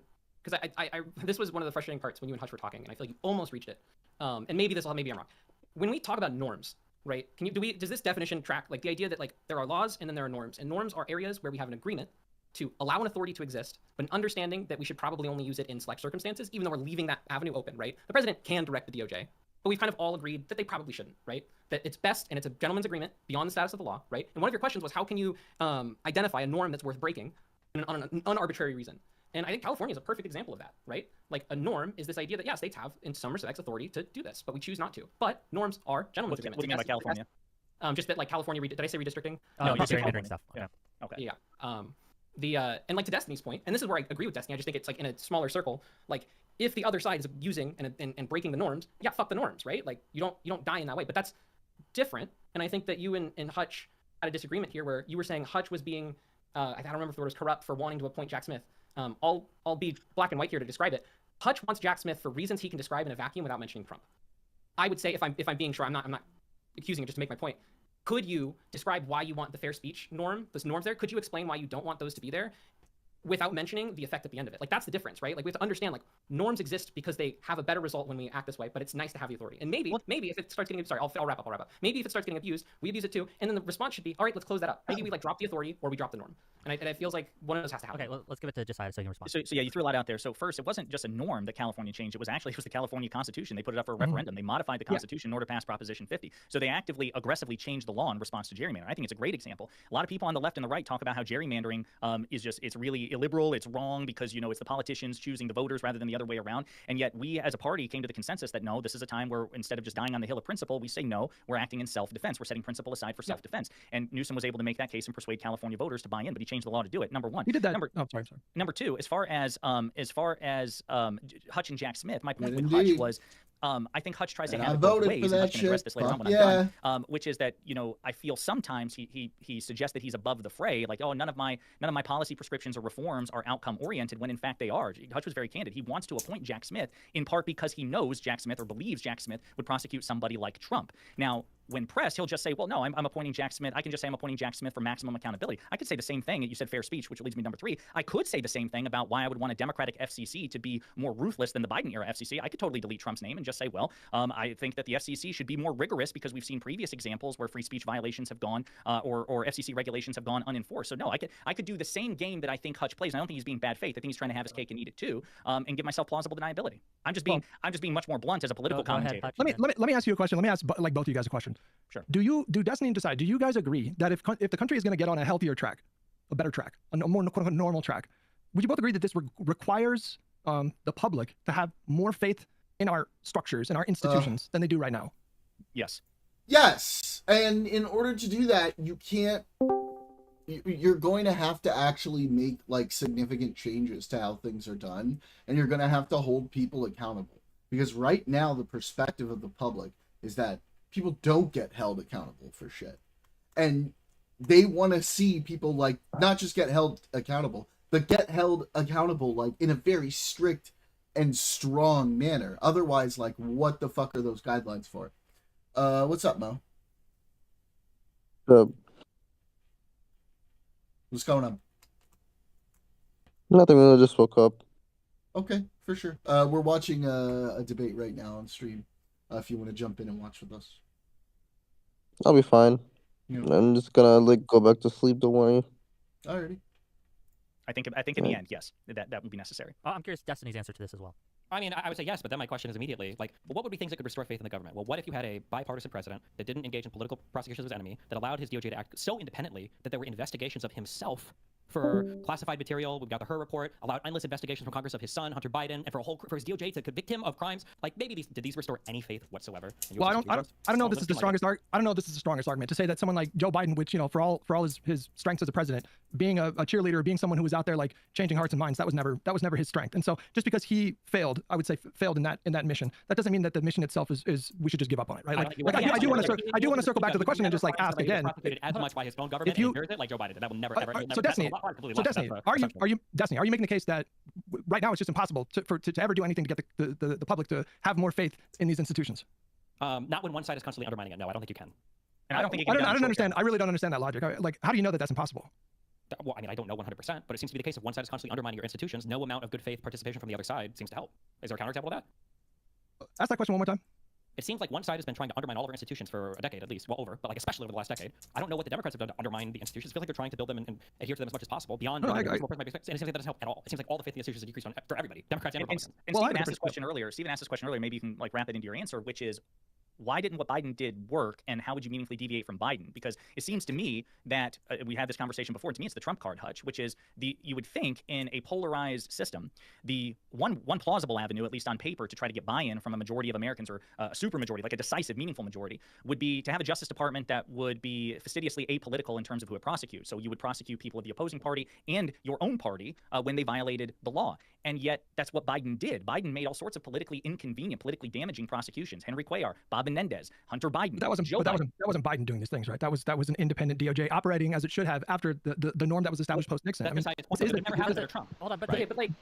okay, but hold on, please, Hutch, like I do want you to address their major point though. Like, if Biden's way of doing things, right, didn't seem to have an effect, why will it have an effect in the future? Well, I don't think Biden did what I would have wanted him to do. Okay, like, what's the major differences that you don't think that Biden failed on that you would do differently under your system? Let's get to that. That's a good question. But I think one of the most depressing aspects of the Trump era is that I think he has been quite successful at getting people to forget about why these norms were established in the first place. Many Americans don't even know about these norms. They think that presidents just normally go out there and direct DOJ to do things. And so I think Biden was just not that guy. But if we had a more capable messenger, then I would have taken that opportunity to remind Americans why these norms exist. Like right now, I think the Democrats have a real wide open lane to contrast themselves with Trump. Like right now, the electorate is tired of the corruption, the perceived corruption. And if we can get maybe like ideally like an outsider candidate from the Democratic Party to go on to win, someone who's not saddled with the baggage of the establishment or something like that, that person could directly like use that platform to educate people. Like I am recommitting to this norm. This is why the norm matters. This is why we need this in our country, and this is why it makes us stronger. Therefore, I'm going to do a joint press conference with my attorney general and announce to the country, look right at my attorney general and say, if I ever ask you to direct anyone to prosecute anyone else, I want you to resign and go to the media immediately. Like things like that. Like people need to be educated about like why this. People forgot about Watergate. Right? Just think about what you're saying though. One, Barr did resign and went to the press when Trump was telling him to investigate J6. Like, what did the Associated Press? That reporter was shocked that Barr fucking called him like, I need to talk to you. So that already happened to Trump. Didn't affect Trump at all. Nobody gives a fuck. And then two, Biden did say publicly. We're not talking about how it would affect. And he just turned on Barr like right away. He doesn't talk about Garland at all. But again, you would concede that Biden was not the strongest messenger. The fuck? That's like a. I don't know how to. Yeah, I guess not. Okay, Okay, can I so- jump in? okay, so Somebody who's- come out and say like, somebody who's more really, capable. for real. I don't know. I don't know. Do we even like this? You can respond, then Mitty can get in here, I promise. Do we even like this norm, guys? Do we even like the norm of presidents not directing federal law enforcement to investigate specific people? Yes. Yes, as a Okay. general heuristic, I think it's a great idea. So if we want to go back to that, at some point, necessarily, somebody does need to take a leadership role and educate people of why this norm matters and why we should recommit to it. But this is where I want to pin you down, Hutch, to the best of my ability, because it sounds like to me what you are suggesting is that the next Democrat should do do. exactly what Biden did. We do, but like, in order to do that, we sort of have to break the rules to fix. Like, I've said this for a while. I want the next Democrat in power to fix the rule, to break the rules in order to permanently fix the rules. Because, like, it seems like just relying on the good faith of leaders doesn't work anymore, because they just don't, the Republicans don't care. So, like, convincing people, oh, this is why we need the norm, great. That'll be nice for another 20 years, maybe. But it might not. Might even be the next Republican administration. Like, we have to permanently fix these problems. But be a more persuasive communicator. When Because you say exactly what Biden did, I mean, don't interfere with DOJ. Yes, you should stay to that norm. You should reinforce that norm. You should ask Congress to codify that norm, Josiah. You should ask them to formalize a separation between DOJ and the presidency, and they can do that. And if they do that, would you agree and concede that that would probably go a long way to helping not everybody, but a lot of people start to have more faith in that institution? No, that probably wouldn't be possible. possibly, but Wait, I'm not talking about converting everybody. Think about the evil quotes from the Biden speech where he said, MAGA Republicans are a threat to the country. His thing there was incredibly explicit. He said, the people that are undermining the election are a threat to the country, which is true. And that whole thing is quoted by a million people constantly saying, oh, Biden hates MAGA. So whatever statement you make publicly, the conservatives are just going to spin because that's what they do, because there's no punishment for it. No, Why I can't they guess, continue to do that? hold on, I guess a question then for Destiny. That's and so Josiah. stupid. Do you not think that there is That's so anything that we stupid. can do as Democrats or liberals at this point to, I guess, get MAGA and get Republicans in general to trust institutions more? Because it sounds By like the way- you're just saying, well, they just will never change. There's nothing we can do. Forget about MAGA, though. Forget about MAGA. We're talking about 45% No, of the country. I want to answer this question there. I think there's exactly one. There are two possible things. Okay. And here's the one. If you ask me to bet, what is the best way to get buy-in from MAGA on a Democratic Justice Department? To never prosecute Trump or a MAGA official and exclusively prosecute Democrats. I think that is the only way you would ever get MAGA any sort of buy-in, where you give Trump and his cronies a free pass and you exclusively go after Democrats. Then MAGA would be like, fuck yeah, what a base Justice Department. I like to cut this guy's shit. I don't think we should even be entertaining this. That question is not the right question. Who cares about MAGA? They're always going to interpret anything that happens with federal law enforcement. If a Republican is indicted, let me change it they're for always going to call that people who voted weaponization. Trump in 2024. No, but hang on. There's a more important block here. Hang on. There's a more important block here. 45% of the country are registered independents. Okay, these people, the people in the political center, are more malleable. They are more shiftable. What the If the fuck? goal is to try to convince MAGA to believe in the DOJ as an institution, that is a fool's errand. Why would we do that? These people are captured. The question to maintain the institution is to get the lawmakers on the other side to believe in it. When I look at the two huge things that Republicans don't touch, even when Trump begs them, I'm looking at like packing the Supreme Court or any questions about that, which they don't even talk about. Because why? It's because they already have the majority on it, but they know that if they were to pack it, it would get repacked, and it would be really bad for them. And then two is the filibuster. Trump asked them to get rid of the filibuster. He's kind of flirting with it now with the SAVE Act. I'm sorry, Trump, the Save America Act. But why haven't they done that? I was going to say the 2004 John Kerry problem, Republicans won't but push on, yeah. but it's because they know that these are two areas where if they push on it, they're going to get playback, and it's going to be really bad for them. But when it comes to things like the abuse of the DOJ and all these other things, they do it with impunity because they know it's not ever going to come down on them in any negative way. So they'll continue to do it. The institutions will defend themselves if the lawmakers think they have to play by the rules of the institution. But as soon as those rules are gone, you're never convincing the public. When half the lawmakers do you agree with the idea? I want to say two things. I think it's the same thing earlier. So I'm going to say both things. Hutch, do you agree with just like generally the idea that like if we want to uphold our norms, right? I would disagree with Josiah here. I don't think that prosecuting Trump was breaking the norms. I think the idea that someone does a crime just because like it's something, it might have been a strategic choice not to pursue like charges about choices made in specific situations, but they're like the idea that like prosecuting people who did crime on the other side of an office or charging them or holding them accountable, like the idea that that's like that we're like sacrosanct, that like, 'cause, like the whole premise of what Hutch is saying is that like we want to prosecute Trump. So the idea that like the accountability is in the process. But that wasn't norm. I'm sorry. Like I think you misunderstood my position when I brought this up. Not investigating and prosecuting presidents was the norm. It was the norm. I think not fact finding and pursuing, but Trump created an unusual circumstance in which he presented his lawlessness to the public. So did President Nixon. Number one, number two. As far as Trump, I would say, Right, I'm because- curious, Josiah, when you say you bring up Nixon a lot, I haven't ever taken the Nixon stuff, but maybe you know more about the history of the time. My feeling was the way that Nixon conducted himself was more or less behind closed doors, and with the assumption that if he got caught, it would be bad. Like Yeah. when Nixon Oh, resigned, the reason why 100%, he was yeah. fired, the way the FBI was conducting himself, Nixon, like you keep talking, not you, but Hutch keeps talking about like, you know, should we not pass any laws because people are going to break laws? No, I think laws are good for people that break laws, but there's a difference between people who break laws, knowing that they're criminals, versus people who are the executive, the people who are supposed to enforce laws, and are trying to play clever games around it. Like you can pass laws to hold murderers accountable because they know if they murder and they get caught, they're going to be charged with murder, and that's it. But it's different when there are people that think they can play games with the rules and never be held accountable for breaking those rules. Those are two different things. And when Nixon was president, he did his shit. The reason why he resigned, the reason why he was pardoned was because the FBI was already investigating him. Like he was going to be charged with crimes, and that's what every president was operating under the assumption of. Is they will be charged with crimes. Can I challenge something? Can I challenge something? I want to just challenge. I feel like we're taking this point for granted, and it's kind of like the core of the conversation. When Destiny talks about how we did this, and then Trump won. I just like I don't like intuitively. I don't see how we can just so flippantly be like, yeah, the lesson learned from the 2024 election is that nobody cares about integrity. What's up, Hutch? It is an insane standard to say that we can only say that something got better after a reform if it was permanent. If they were like Republicans never won power again. I don't understand. How could you justify this standard? Well, I do want to hear that too, but Minnie, finish your point, and then maybe we can get that into because that is an important point. Go ahead. It is just true. I love my boy Biden. He was a legislator of his era, amazing, etc. Gifted speaker too. He dropped off the map for 2 years and ran for the office when he was clearly unfit, dropped out in the middle of it. Like what we're talking about, I understand that on the other half of that is Trump. I spent 2024 neck fucking deep in how terrible that shit was. I get it. But like we're acting like we didn't just set off a bomb in a kindergarten politically and then saying, oh, well, the conclusion we should draw from this relatively close loss is actually nobody cared about all the like what Biden did in any other circumstance is like automatically a complete swing state blowout, in my opinion. And like the idea that we're supposed to contend with this point as if it's just a given that like, oh, well, everything that happened in Biden's term, we need to reconcile that as if it's Wait, what are you talking about, Liberty? Like COVID also happened. Oh. A complete shift in the media ecosystem happened that the Democrats were not even a part of.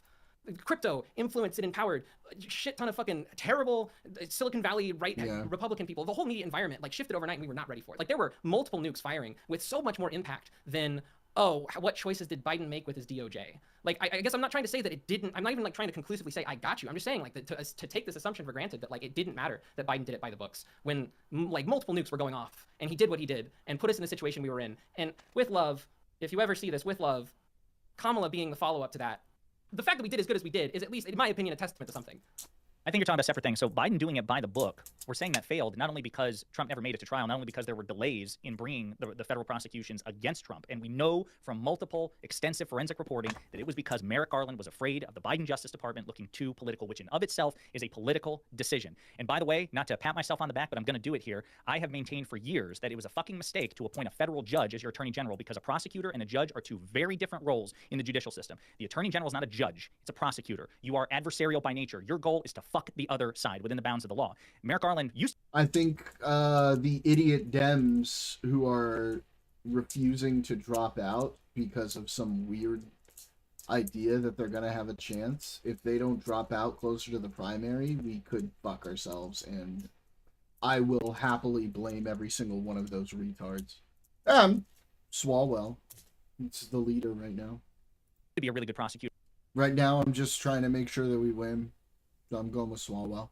Then became a judge. And the reason I'm going to pat myself on the back, I heard Chris Christie, Republican presidential candidate, former Republican governor. He was on the Fifth Column podcast just the other day and said the same goddamn thing. You don't appoint a judge for a prosecutor. He had a judicial temperament. It was a mistake to appoint Garland to that position in the first place. The other Also, thing is... The quick thing for just was to bolster that, there was another official who was under the DOJ who also tried very hard to be apolitical that led him to make some extraordinary decisions, and that was Comey with his 52 updates to the Clinton email investigation because he didn't want to have the appearance of being improper as well. It's annoying that all of these either have no effect or they seem to favor the conservatives. The Republicans. That's so stupid. That's so Here's the thing, and I think both me and Hutch will say this gladly. I think that we should cast that behavior out immediately. This idea that we're like introducing political sway to like baby a half of our country, and that is the reason that the accountability didn't happen. And had that accountability happened, probably we wouldn't be where we are right now. I totally get that. Yeah, I do. Well, the other reason, just to finish up, the other reason why we but say I do Biden want to, doing it- before you finish, I do want you guys to address Minnie's core concept here, which is that trying to pretend that the Bidenisms, I guess, for lack of a better term, of following the system didn't work, and what led us to Trump, doesn't seem to follow from the fact that we had so many other outliers in that whole I guess, election system where again, it seems just as plausible that if they would have been more aggressive and Trump would have actually like faced jail or whatever and just like he just was off the table, it is entirely possible, I would say even more plausible, that would have produced a stronger Republican candidate who would have beat Kamala by more. So the idea that like Biden playing by the book was one of the reasons that he lost or Kamala lost rather, that seems kind of shaky. It's not a very strong foundation. I feel like the response here to what Hutch said is just going to come down to whether or not you think a generic Republican president, like a sophisticated Republican president, would be better than Trump. And I think for a lot of people's stories in the world, obviously the fuck not. For Abrego Garcia, obviously the fuck not. But like, wait, what? For the I don't think a conventional Republican would have gone anywhere near as hard on ICE. I don't think a conventional Republican wouldn't have done that to Garcia in the first place. I'm going the opposite way. I'm saying that Trump, I might have. Yeah, I kind of like Swalwell. I don't mind him. Like, he's a little on the progressive side, but seems like a pretty sharp guy overall. I don't think he'll do too many stupid things. I think Steyer, if I had to pick, probably Steyer, either him or Steyer. I'm saying Trump winning is obviously for Abrego Garcia individually much fucking worse. Well, let's say here's my kill shot question. Can I finish? Let Destiny ask this question. If you want to finish, go ahead. I'm just saying that like, it's not obvious to me.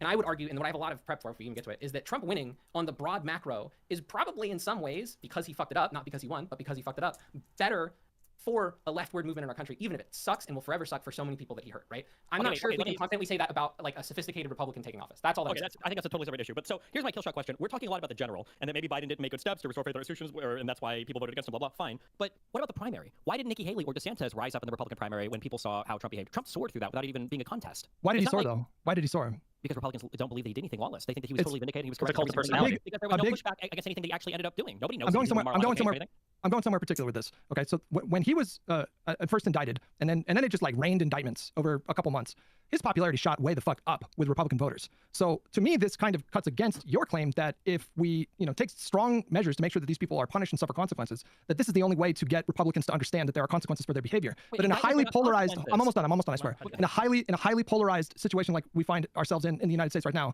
the opposite side are not going to view these kinds of harsh legal measures as a disincentive. It's going to be a vindication to them that they are persecuted by Democrats. So I don't think it's going to produce the result that you're looking for. It's not a vindication it's just indictment. Like, imagine if Trump would have gone to jail after New York State. I think people would have been forced to detail that case a lot more rather than nobody knowing the details about anything. If he would have been convicted and there would have been actual consequences, I think people would have viewed it substantially different than just indictment. Indictments are we're talking about MAGA. We're talking about MAGA. MAGA's a cult of personality. MAGA's a cult of personality. And this is what I meant when I said earlier, and I've said it before and I'll say it again. The only way to get buy-in from MAGA is to give Trump a blank check. Fuck MAGA. It's a cult of personality. They just need to be beaten and shown the consequences of running lawless candidates. No, but to that hold on, Josiah, though, to his point, what is your evidence that that's going to make them do it less? Isn't it not just going to feed into their narrative and have them do it more, right? They go harder in the paint. They'll tell their audience and they'll tell the independents, which are to Hutch's point, the group that I think is actually swayable here. Why haven't they gotten rid of the filibuster?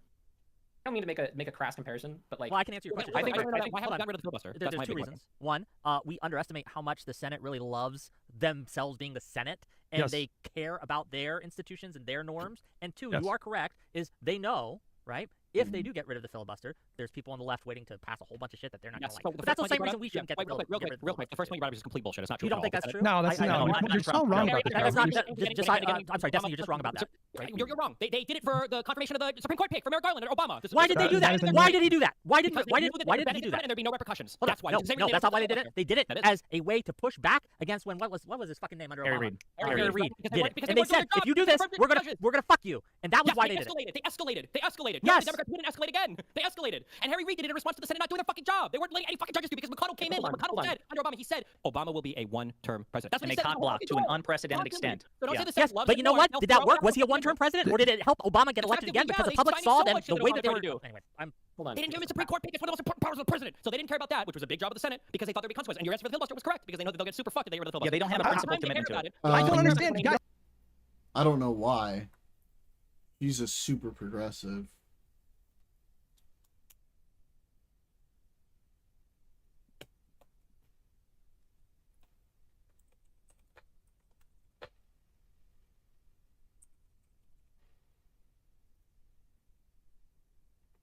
What about Steyer?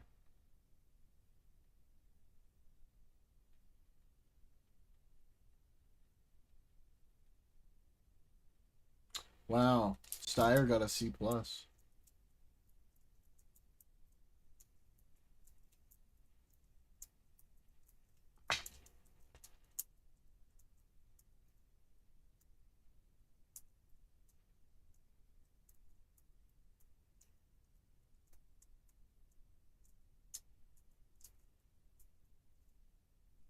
Mm-hmm.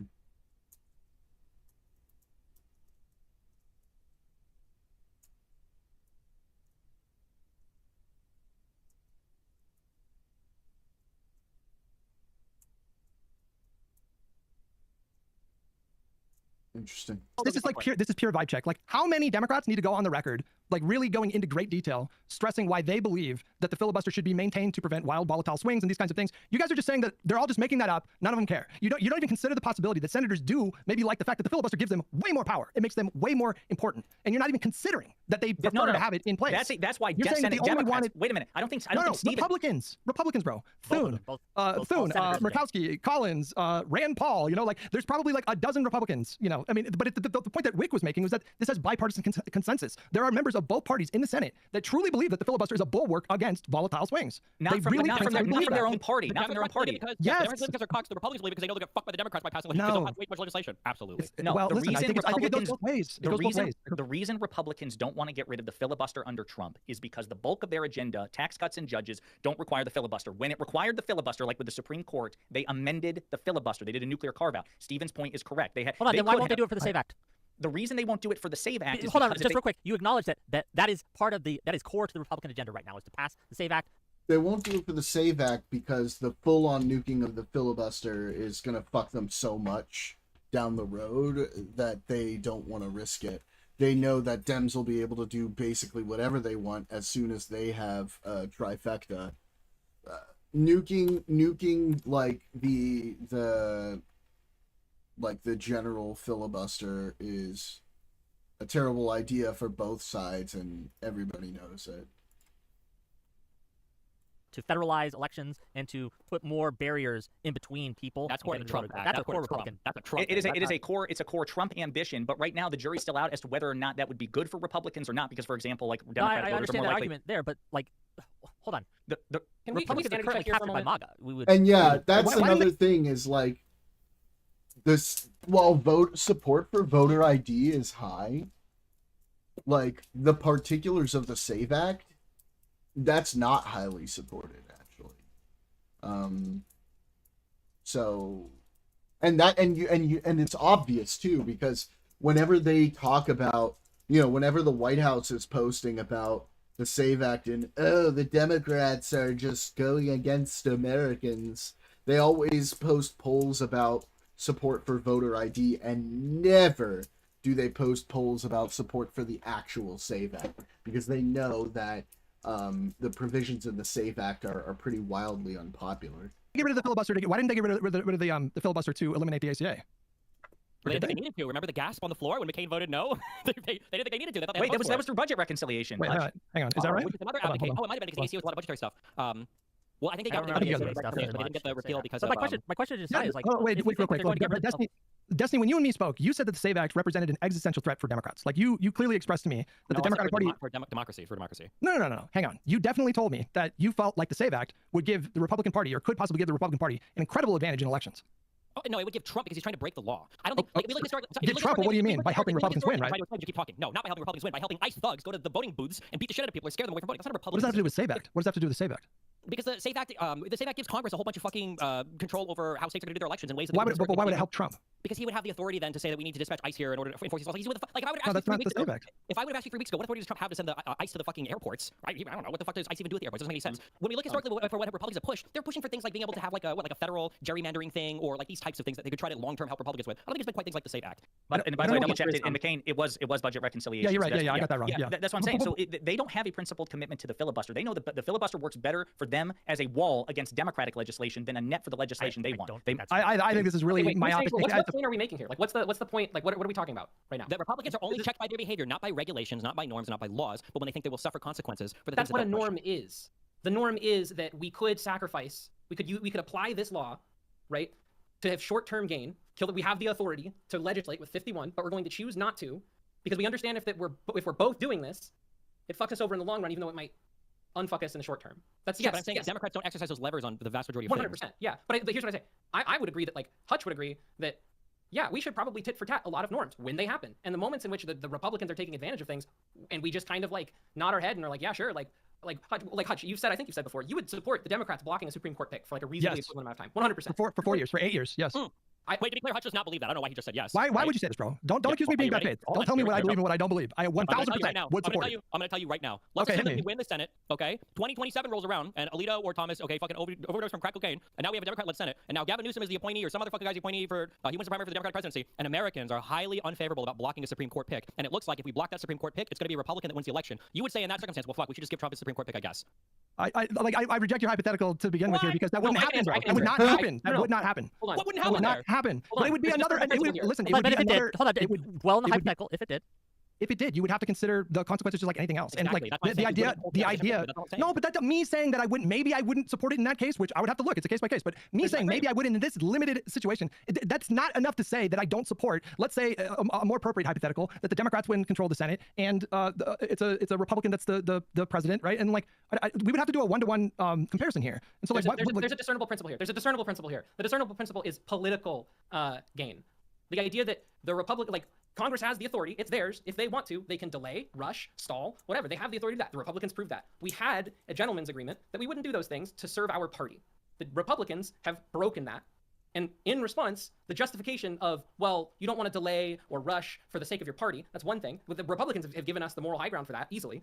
But the extension of this, what I felt like Destiny was saying was the political favorability from the public is a discernible principle. This idea that we might lose an election. And I'm not saying we should or shouldn't be either way. McConnell did it for a year and Donald Trump won the election. So I just don't find this hypothetical to be all that compelling. Like, if a Republican wins in 2028 and is inaugurated and the Democratic Party control the Senate and Alito dies, I would 1000% be on board and I would be furious if they confirmed one of his nominations. So a couple of things. I would argue that the reason that Trump won despite Republicans cock-blocking Obama's nomination is going back to what Stephen said earlier, James Comey with the email thing. So it's not like it happened in a vacuum. Trump was favored to lose that election until the 11th hour because of Comey. I would argue he torpedoed it. Number two, Mitty, I just want some clarification here.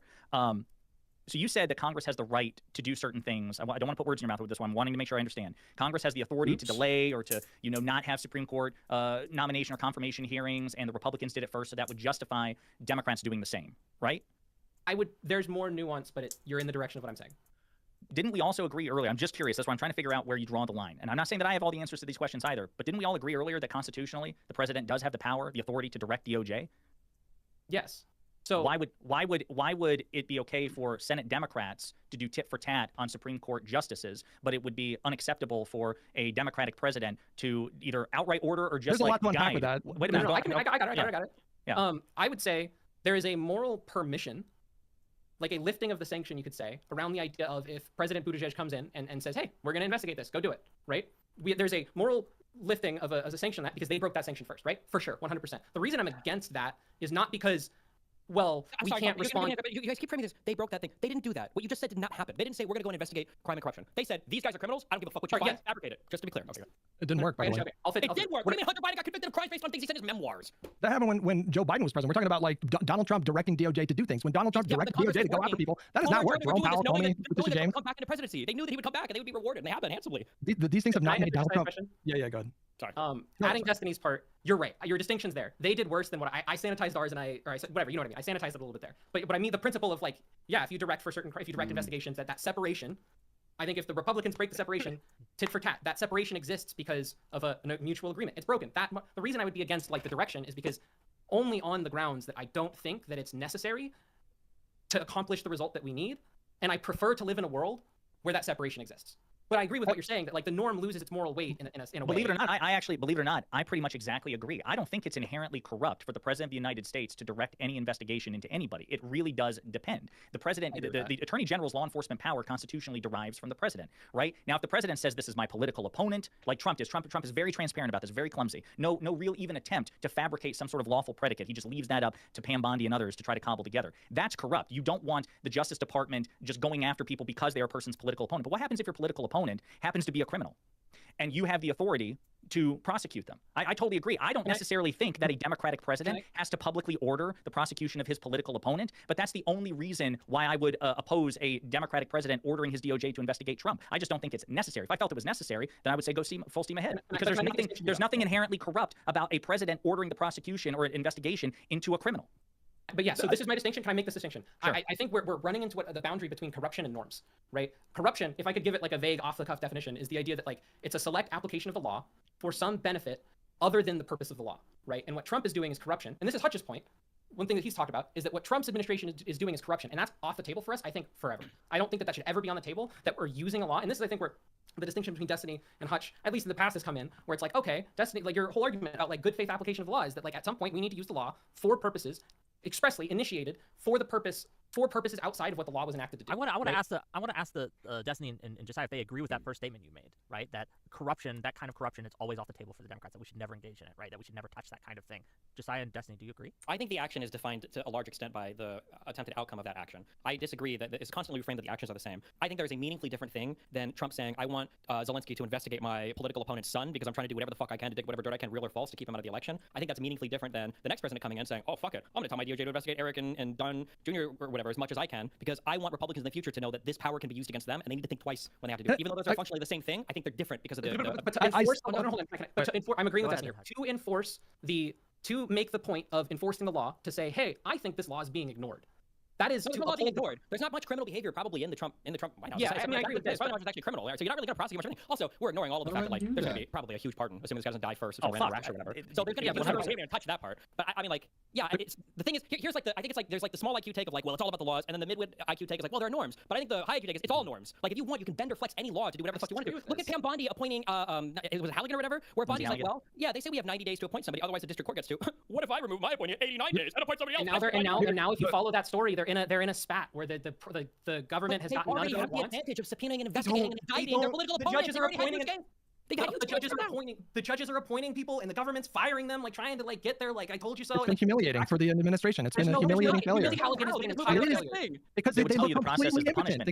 Well, I mean, there's a couple reasons why that norm, like an independent DOJ, is really important. Number one, it is to just like potentially stop like really potentially like corrupt things. But also, the criminal justice system does not work if people don't have faith in it. Like it just completely breaks down. You need to have faith in it. And if you separate DOJ, then that does create more trust with voters. If they feel like the systems and the institutions are being weaponized, they don't like that. Typically, they do not like that. And especially the people, the more malleable center, don't like that. And so I also take issue with the idea. That like we need to run down a list of like the ways that the system, went after a lot of right-wing actors. Donald Trump faced 2 impeachments, a New York criminal conviction, major civil judgments, major litigation losses. There was the E.G. and Carroll case where he was. Hang on, I'm not done. Okay, hold on. All of you, shut up. Hutch is going to finish his statement, and then Destiny, you can jump in and you can tear down his throat if you like. But let me finish what I'm going to say. Steve Bannon was sentenced to prison for 4 months for contempt of Congress. Peter Navarro went to prison for 4 months on a sentence. Rudy Giuliani had massive defamation liability. He was disbarred in New York and D.C. John Eastman was recommended for disbarment, and he has a suspension pending appeal. Jenna Ellis and Sidney Powell pled guilty in Georgia. Tina Peters was sentenced to 9 years in prison. Fox News, Newsmax, and OAN all had major, settlements with Smartmatic and Dominion. In any of these cases, did you hear any other take from right-wing media other than the Dems are persecuting us? Did they look like they were learning a lesson from this? Like, oh fuck, we need to shape up our act here, otherwise we're thrown in jail. I wrote down 3 things, okay? Because I already one is everyone got pardoned. Trump was allowed to pardon. 2, Trump won his election, so he won the election. And 3, Trump and everybody around him like 10x their net worth. So what was all of what you just said worth? You just said did they learn their lesson? I don't know. At any point. First of all, I don't think Steve Bannon was. Hold on, no, let Destiny finish. We went from Fox News. You said they lost these huge settlements about the election and the big lie and everything. Oh, okay. Well, we have a cabinet where every single member of the cabinet now says that the 2020 election results weren't valid. What was the punishment there? What? At any point in any of these processes, did you see anything resembling like, oh, fuck, they're serious, we need to back off? No.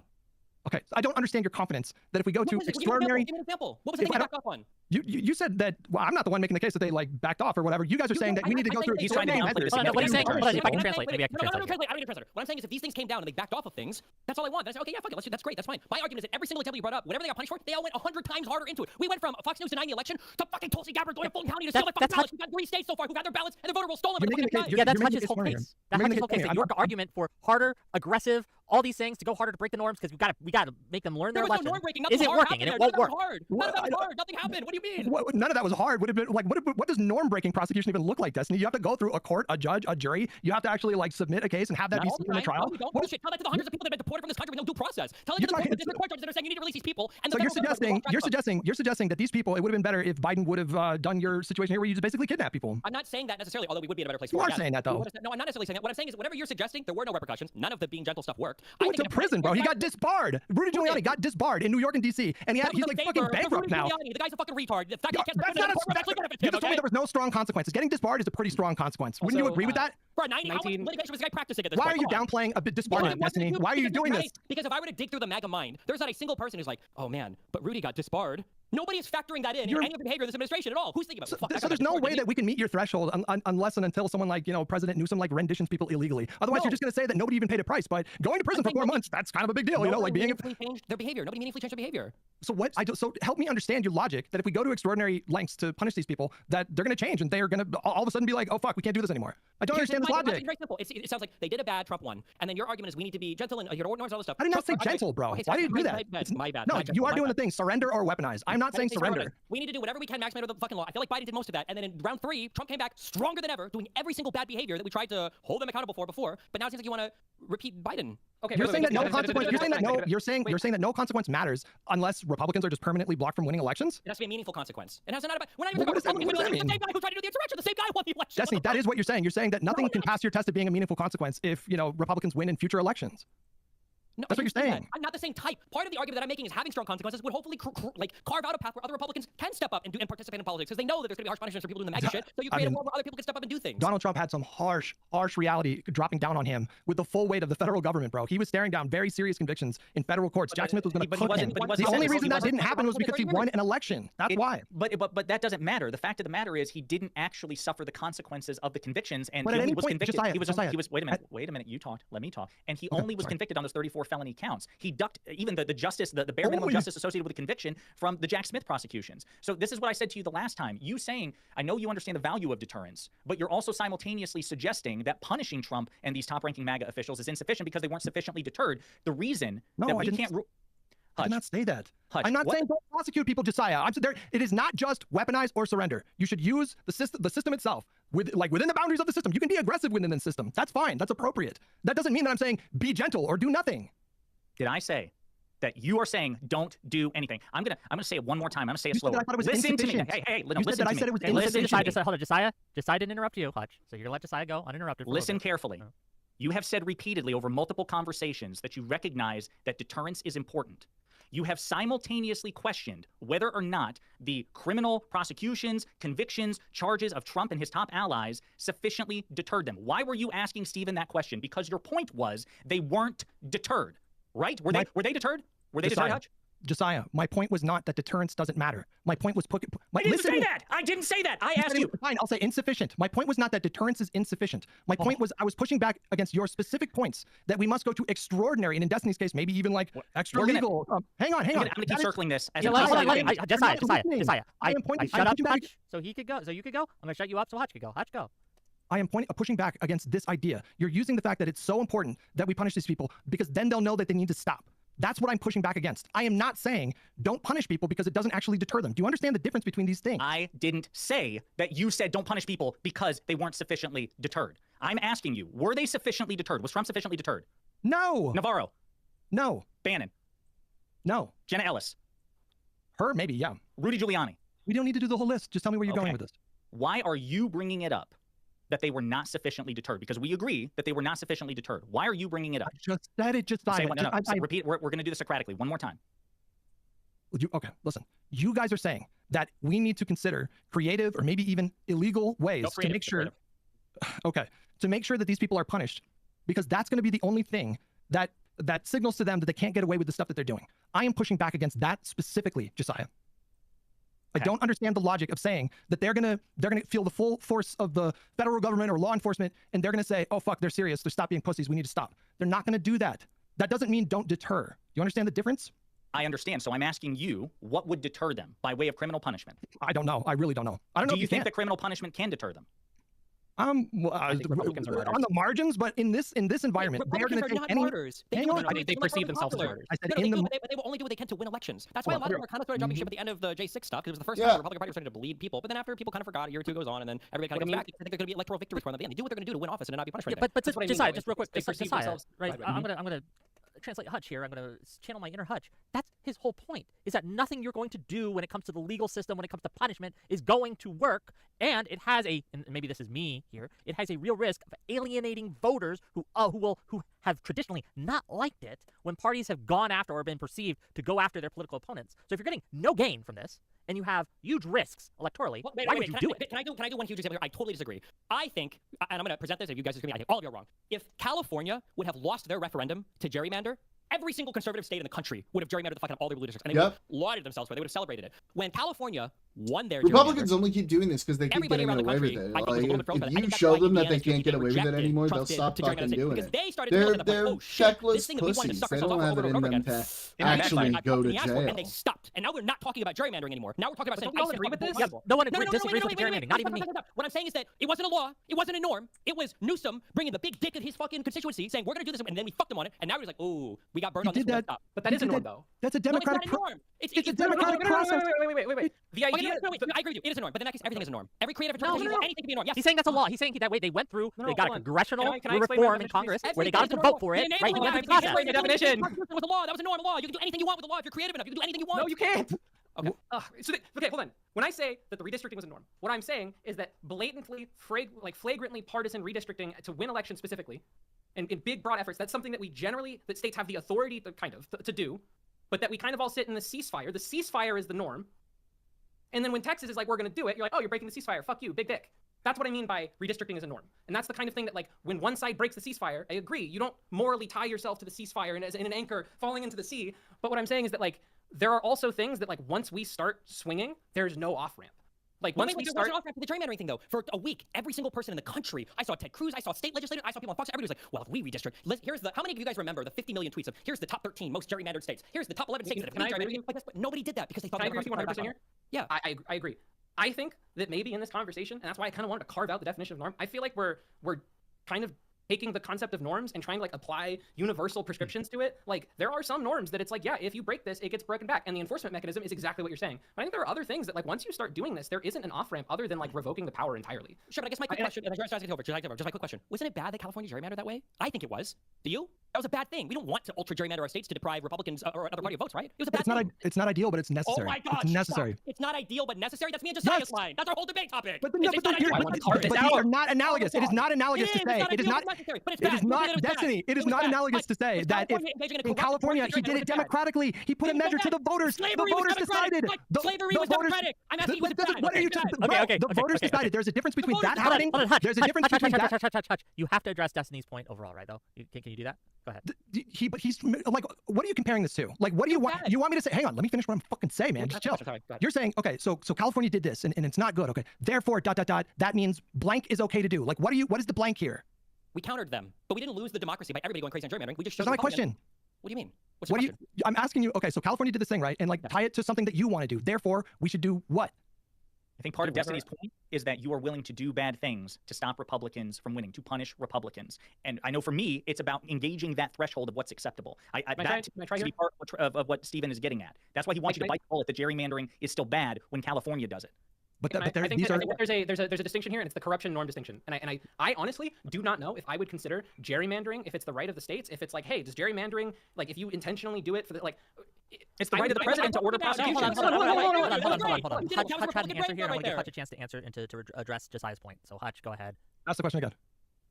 No, you're asking me to reckon with the. There's a difference between a very distinct material difference between a governor of a state convening a special session of the legislature to then pass a measure to send it to voters if we democratically decide to do something. There's a difference between that and weaponizing institutions. These are very different things. You cannot say because we did the one thing and it's like it's technically bad on paper, therefore we should be willing to do this thing. The consequence of this over here is much different than the consequence over here. Well, you emphasize the process. Why did Newsom do it that way?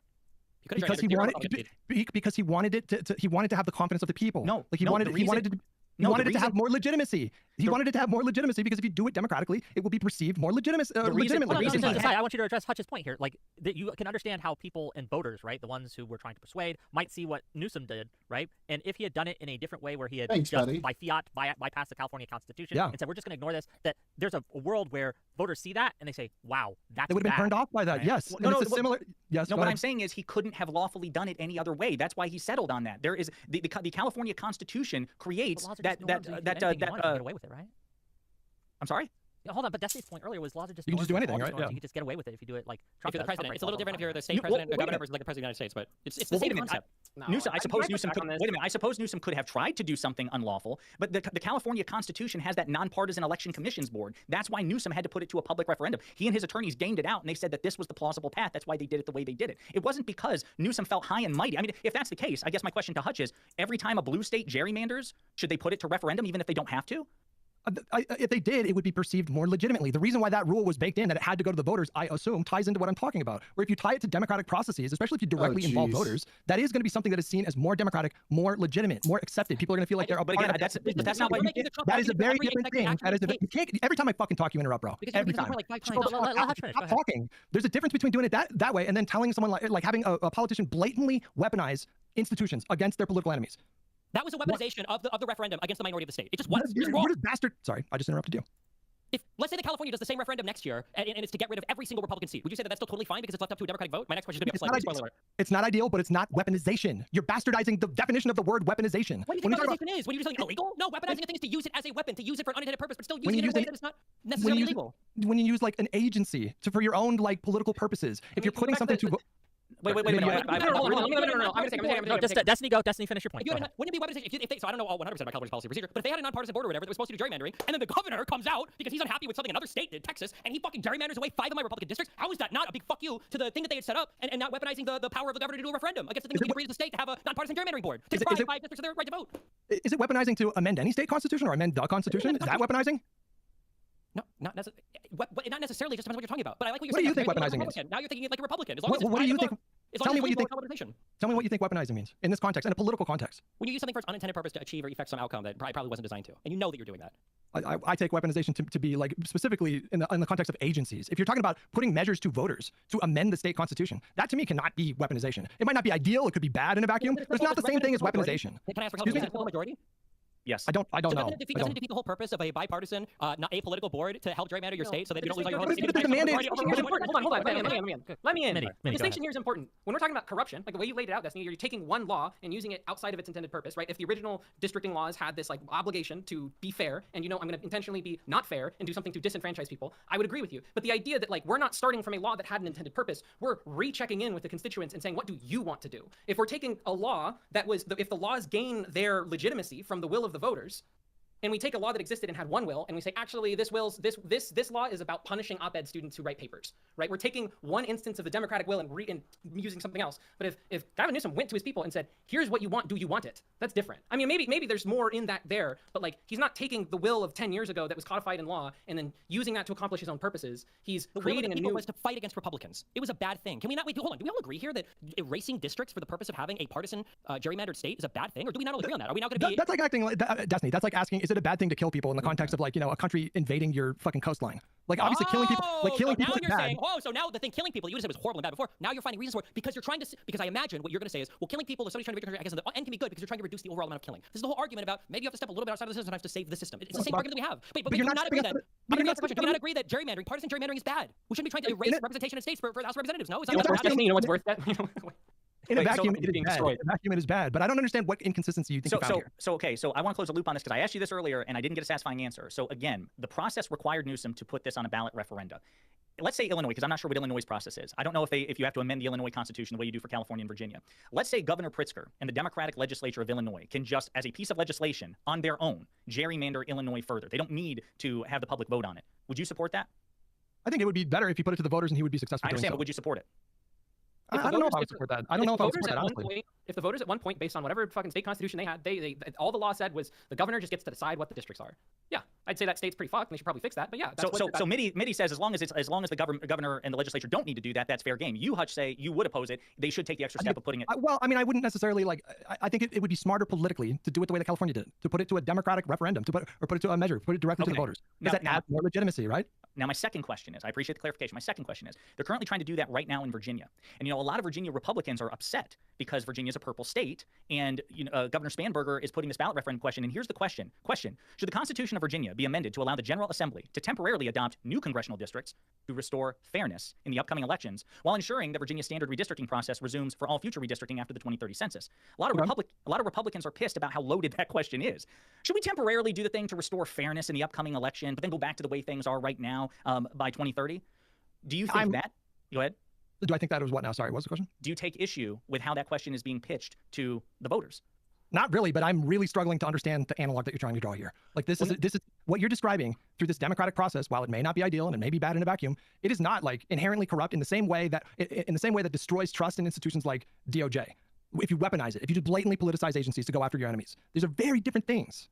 I understand. Part of this long-standing disagreement that I know I have with you, I can't speak for Stephen, but that I have with you is in part, I'm trying to gauge and probe your threshold here. Because a lot of Republicans in the purple state of Virginia would and have complained that that referendum question is deliberately loaded to favor a yes vote.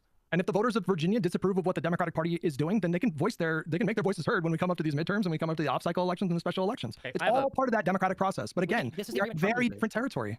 Trump says over and over again, I won the popular vote, therefore I can do whatever as long as I have the support of the public. Okay, how's that working out for him?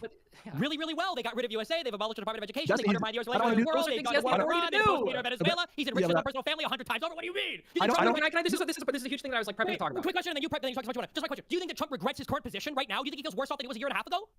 Well, Donald Trump is a delusional narcissist. Oh my God. He's not. Do you think people Destiny, around Trump, is everybody around Destiny, Trump regretting hold on, their do you decision? think- I need a no, fucking question. do you Answer think- one fucking question on it. Do they Destiny- regret their position now versus a year and a half ago? Is everybody The around Trump? Republican Party? Absolutely, Not the bro. Republican Party. I'm talking about the Republican Party writ large doesn't benefit because Trump doesn't give a fuck about the Republican Party. I'm saying all the people in his circle, the people immediately around his family, all the people that are benefiting financially, maybe his cabinet, people like Stephen Miller. Do you think they feel like they're better off now than they were 2 years ago or no? Oh, they probably feel like they're getting away with murder and like enriching themselves and all that stuff. But these are different considerations. That doesn't mean, well, therefore, like the next Democratic president, who is not going to be corrupt in the same way that Trump is going to be thinking about things the same way. The next Democratic president is going to care about the midterms. He is going to care about electoral losses. You understand the difference here? I just said yes. Trump doesn't give a fuck about the Republican Party. Okay, The great. Republican Party followed him, but you said how's it working out for him? Really well. They won their election again. And they're doing so I'm much asking- stuff that they always wanted to do. I should have been more Go specific. ahead. I know Mitty has some counters to that. I'm done. Right, Mitty? Well, I just want to say I should have been more specific. Go ahead. Yeah, No, go. be more specific. Be more specific quickly, and then go. I should have been more specific when I said how's that working out for him. I meant Republicans. Like when we're talking about what should Democrats do, like that's my And I would have meant to that also MAGA. Like Trump himself, Okay, sure, you can argue that he's benefiting, even though like if you look at how he's acting and what he's saying, he's sweating, right? Like he doesn't feel he's doing well, right? I think he's a delusional narcissist, but he's getting very, very frustrated with a lot of lack of progress in a lot of ways. Like he is sweating right now. He is having a hard time. But MAGA itself is dead after 20. What if? Can I please? I think he's genuinely like stewing in the crisis of knowing his legacy has just been completely destroyed and he'll forever be known for Iran personally. But like this idea that we can just like, so Destiny, you're, and I understand what you're saying, and I think with what you ended up saying, I agree with. That there are people that are benefiting on an individual level, and there's some very clear exploits in our system, and like the only way to like really do anything about this is like really, really, really harsh accountability, right? Eric Trump, all these people, I'm using that name arbitrarily. I don't really know if Eric Trump has done anything, but like yes, 100%. And the fact that we aren't like doing anything as a crime, if we don't do anything about it come the Senate flip or whatever, House flip, terrible, right? But then you throw out things like USAID and the Department of Education, right? And when you throw that stuff out, I think that pulls Hutch into the conversation as if we're talking about the general like right and left trend of this country, right? And then it's the illegality is getting you the destruction of the Department of Education and the destruction of USAID, and look how beneficial it is for the Republicans. Generally speaking, Trump's strategy, has, like you've already said it, like has been absolutely like monstrously destructive to the Republican movement. To be on, like, and to be clear, Trump does, I mean, according to Chevron, the destruction of Chevron, I mean, I guess already, Trump does have the authority to kind of reintegrate and shutter and like move funds around, and we are already, as of like even the Democrats right now in the 2026 budget, they're already like Trump-proofing the law because we just had like a complete change in the way that the game works. And all of the laws that were written up into a point were written with either the lack of Chevron in mind or Trump in mind, and we just had this good faith assumption that like the president had self-preservation for his movement, and like I don't understand why you think the elimination of the Chevron 2 subdoctrine is somehow significantly impacting anything going here. I'll just give the quarter. You're right. I thought I carved that out. Yeah, what Trump is basically doing is impounding, which is already illegal. Yeah. No, but when I said Chevron, I'm more so just like painting the broader picture. You're right. The USAID, and I thought I corrected myself, but the Chevron has nothing to do with that. I'm just talking about the more broad picture of like, generally speaking, the things he's doing are legal. And the answer to how do we protect the Department of Education going forward? How do we protect USAID going forward? What is the Trump exploit? And you kind of disagreed with this at the beginning. You kind of conceded this at the beginning, so I guess it's not really that important to go through. But I feel like it's important to walk through that. Like most of Trump's like big exploit, like he really fucked the system and he behaved and he shuttered all these agencies. Like all of these things are covered by statute. Like the 2026 budget, they're already implementing language that says shall be distributed, not may be distributed. They're already shoring up this idea that like come the next administration, if the next guy coming in, he didn't have the authority to get rid of USAID. No, wasn't that an illegal shuttering? He had so it's not a shuttering technically. He's taking this goes into all the Doge stuff. This goes into the fucking is it VOT? If you read like all their emails, there's I'm trying to remember which one I was thinking of. There's all these emails. This was all happening in like March of last year, where like they're getting grilled on like, are you doing the statutory minimum? Is this fund actually being distributed? Now Trump has explored, and I think this is mostly the heritage people. They've kind of like been stewing and looking at the law as it sits, and they're kind of like, hey, actually the law does kind of give the president the ability to reshuffle stuff, and like technically the funding for the USAID and technically the funding for the Department of Education is still passing through the executive branch. They're just kind of like being like really, really cagey with it, and there's already. But here's my issue. One, I'm pretty sure for USAID, I thought it was explicitly called out that this is under like this is a sub-department ever created by Congress and couldn't just be unilaterally rescinded by the president. I guess I have to go back and check it out. I'll just leave it at that. Number one. But number two, the issue is that like you could have used. I wish I could remember the law. Biden was relying on a kind of creative interpretation of the law for the Department of Education with regards to like disbursement of funds in times of great crisis or whatever, in order to get rid of all the student loan debt. That was his like goal there. Yeah, I agree with Biden, and the language probably does exactly line up with that scenario, and I think it's really stupid that the Supreme Court. But the court stepped against him. But that. they stated he didn't get any of that. They stated, and then the court stepped against him, and we didn't really get any of that. Now he found other ways to cut smaller portions of student loan from other people. But Like that was a Trump presidency. It would have all been forgiven, and then No, maybe I the Supreme think Court in 3 years would have ruled against them, and then Trump No, would I have won. They gotta pay I back think there's the a chicken and and then egg. walk away. Personally, I think that the Supreme Court just is more, they're less afraid of sandbagging than they are overreach. I think Kavanaugh, Gorsuch, them, I just think they are like amenable to the idea of like an understated government. I think that's just their philosophy. I think that's how they read the Constitution, and I think it aligns with what Trump wants to do with Doge. But it doesn't align with what Trump wants to do with tariffs. I think there's a very consistent character of the Supreme Court, and we should work on changing it because I don't like some of the people in there. But the idea that it's like Trump probably could not do the Biden things with the Trump label, and then it would be a different decision. I think Trump tries to I categorically reject that interpretation of the Supreme Court that there's any sort of consistent character here. The Trump immunity decision is the most maximal government overreach you could possibly say, saying the executive is effectively immune, or at the very least presumptively immune, anytime he exercises his presidential powers. It's the most anti-conservative view, anti-principle conservative view I've ever seen from the Supreme Court with respect to government. Now, Destiny's 100% right that it depends. What just I saying what we just talked about too. The Department of Education stuff wasn't that blocked via an injuction? And didn't they remark that the exact same point I made earlier.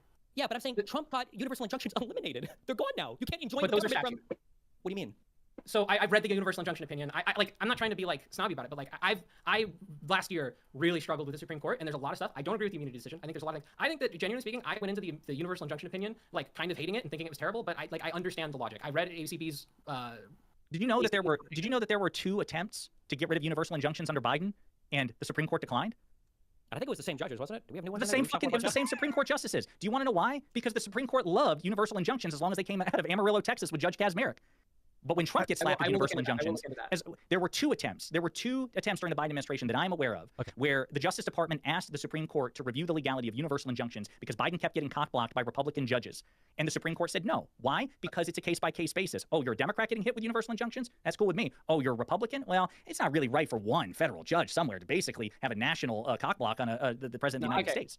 I will look into that if that is exactly the opposite of my perception of how it runs. So like genuinely, truly, like if I find what did Amy write that was convincing? That we have to certify classes now with blocking the government from? I didn't hear a single compelling counter argument from the. My understanding is that if Congress were to tomorrow just say yes to universal injunctions, we would have universal injunctions. But the idea that, because like that power needed to be granted by Congress, and the idea that it was implied that it was there, to be clear, I'm more of a Kagan person. I think that the history of the courts should speak louder than like what it probably meant at the time. Like if we've had an understanding, obviously we're not in Kagan's world right now.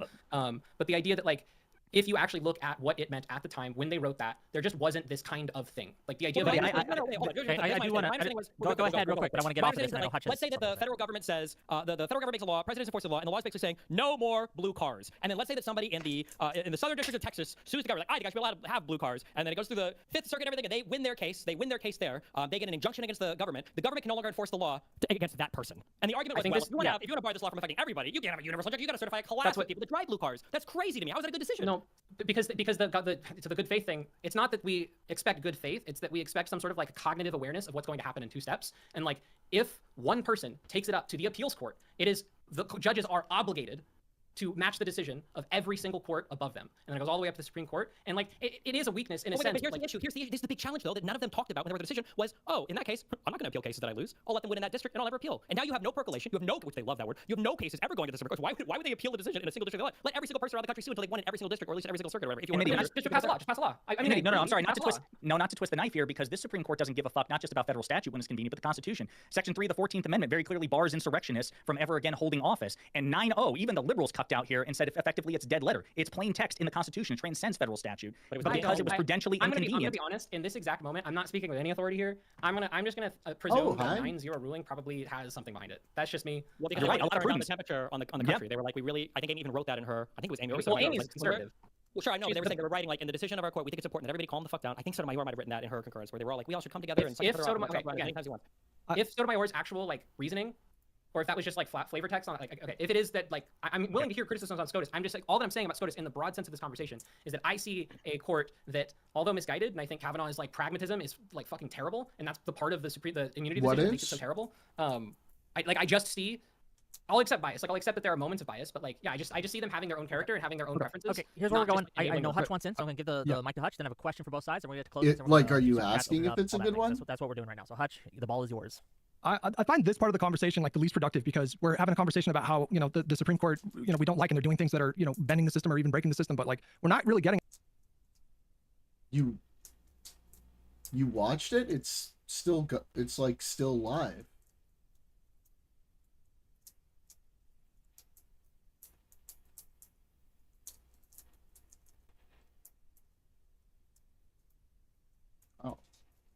the heart of what we're talking about here. Like, there is a very meaningful difference between like things are getting bad and things are getting scary and things are getting worse and things are so bad and we are past the point of no return. Therefore, essentially, all bets are off and we just need to do what is necessary to crush our enemies. Like, can Destiny and Josiah, can you guys give me any historical examples of countries that preemptively, there was a political party within that country that preemptively like bent the system, like even went outside the system preemptively to stop a destructive force, and then that worked out? Like, are there any examples you can point to? One, I think in South Korea, didn't they arrest and throw that guy in prison? The guy who tried to do their little coup thing. The legislature impeached him. The court upheld that impeachment, but the court also constrained the legislature who wanted to impeach the next person, the interim. But they didn't bend the system at all. That was a completely constitutional process. And I'm talking about, again, everything we're saying is constitutional. Nothing we're saying is unconstitutional or illegal. Well, I mean, we can quibble about that in a minute here, but I'm talking about like preemptively. You guys are saying that we need to preemptively take really extraordinary measures and even escalate beyond what we've seen from Donald Trump. It's not preemptively. This is after the fact. They've already done it. Yeah, it's after the fact. No, I mean preemptively as in to stop like a takeover. You know, it's not that they haven't. It's not that they haven't done to prevent future action, right? No, but it's not. I'm saying to stop like a full-on preemptively stop a full-on takeover, an authoritarian, a fascist takeover, whatever. Are there any examples in history of a political party doing this and it working out?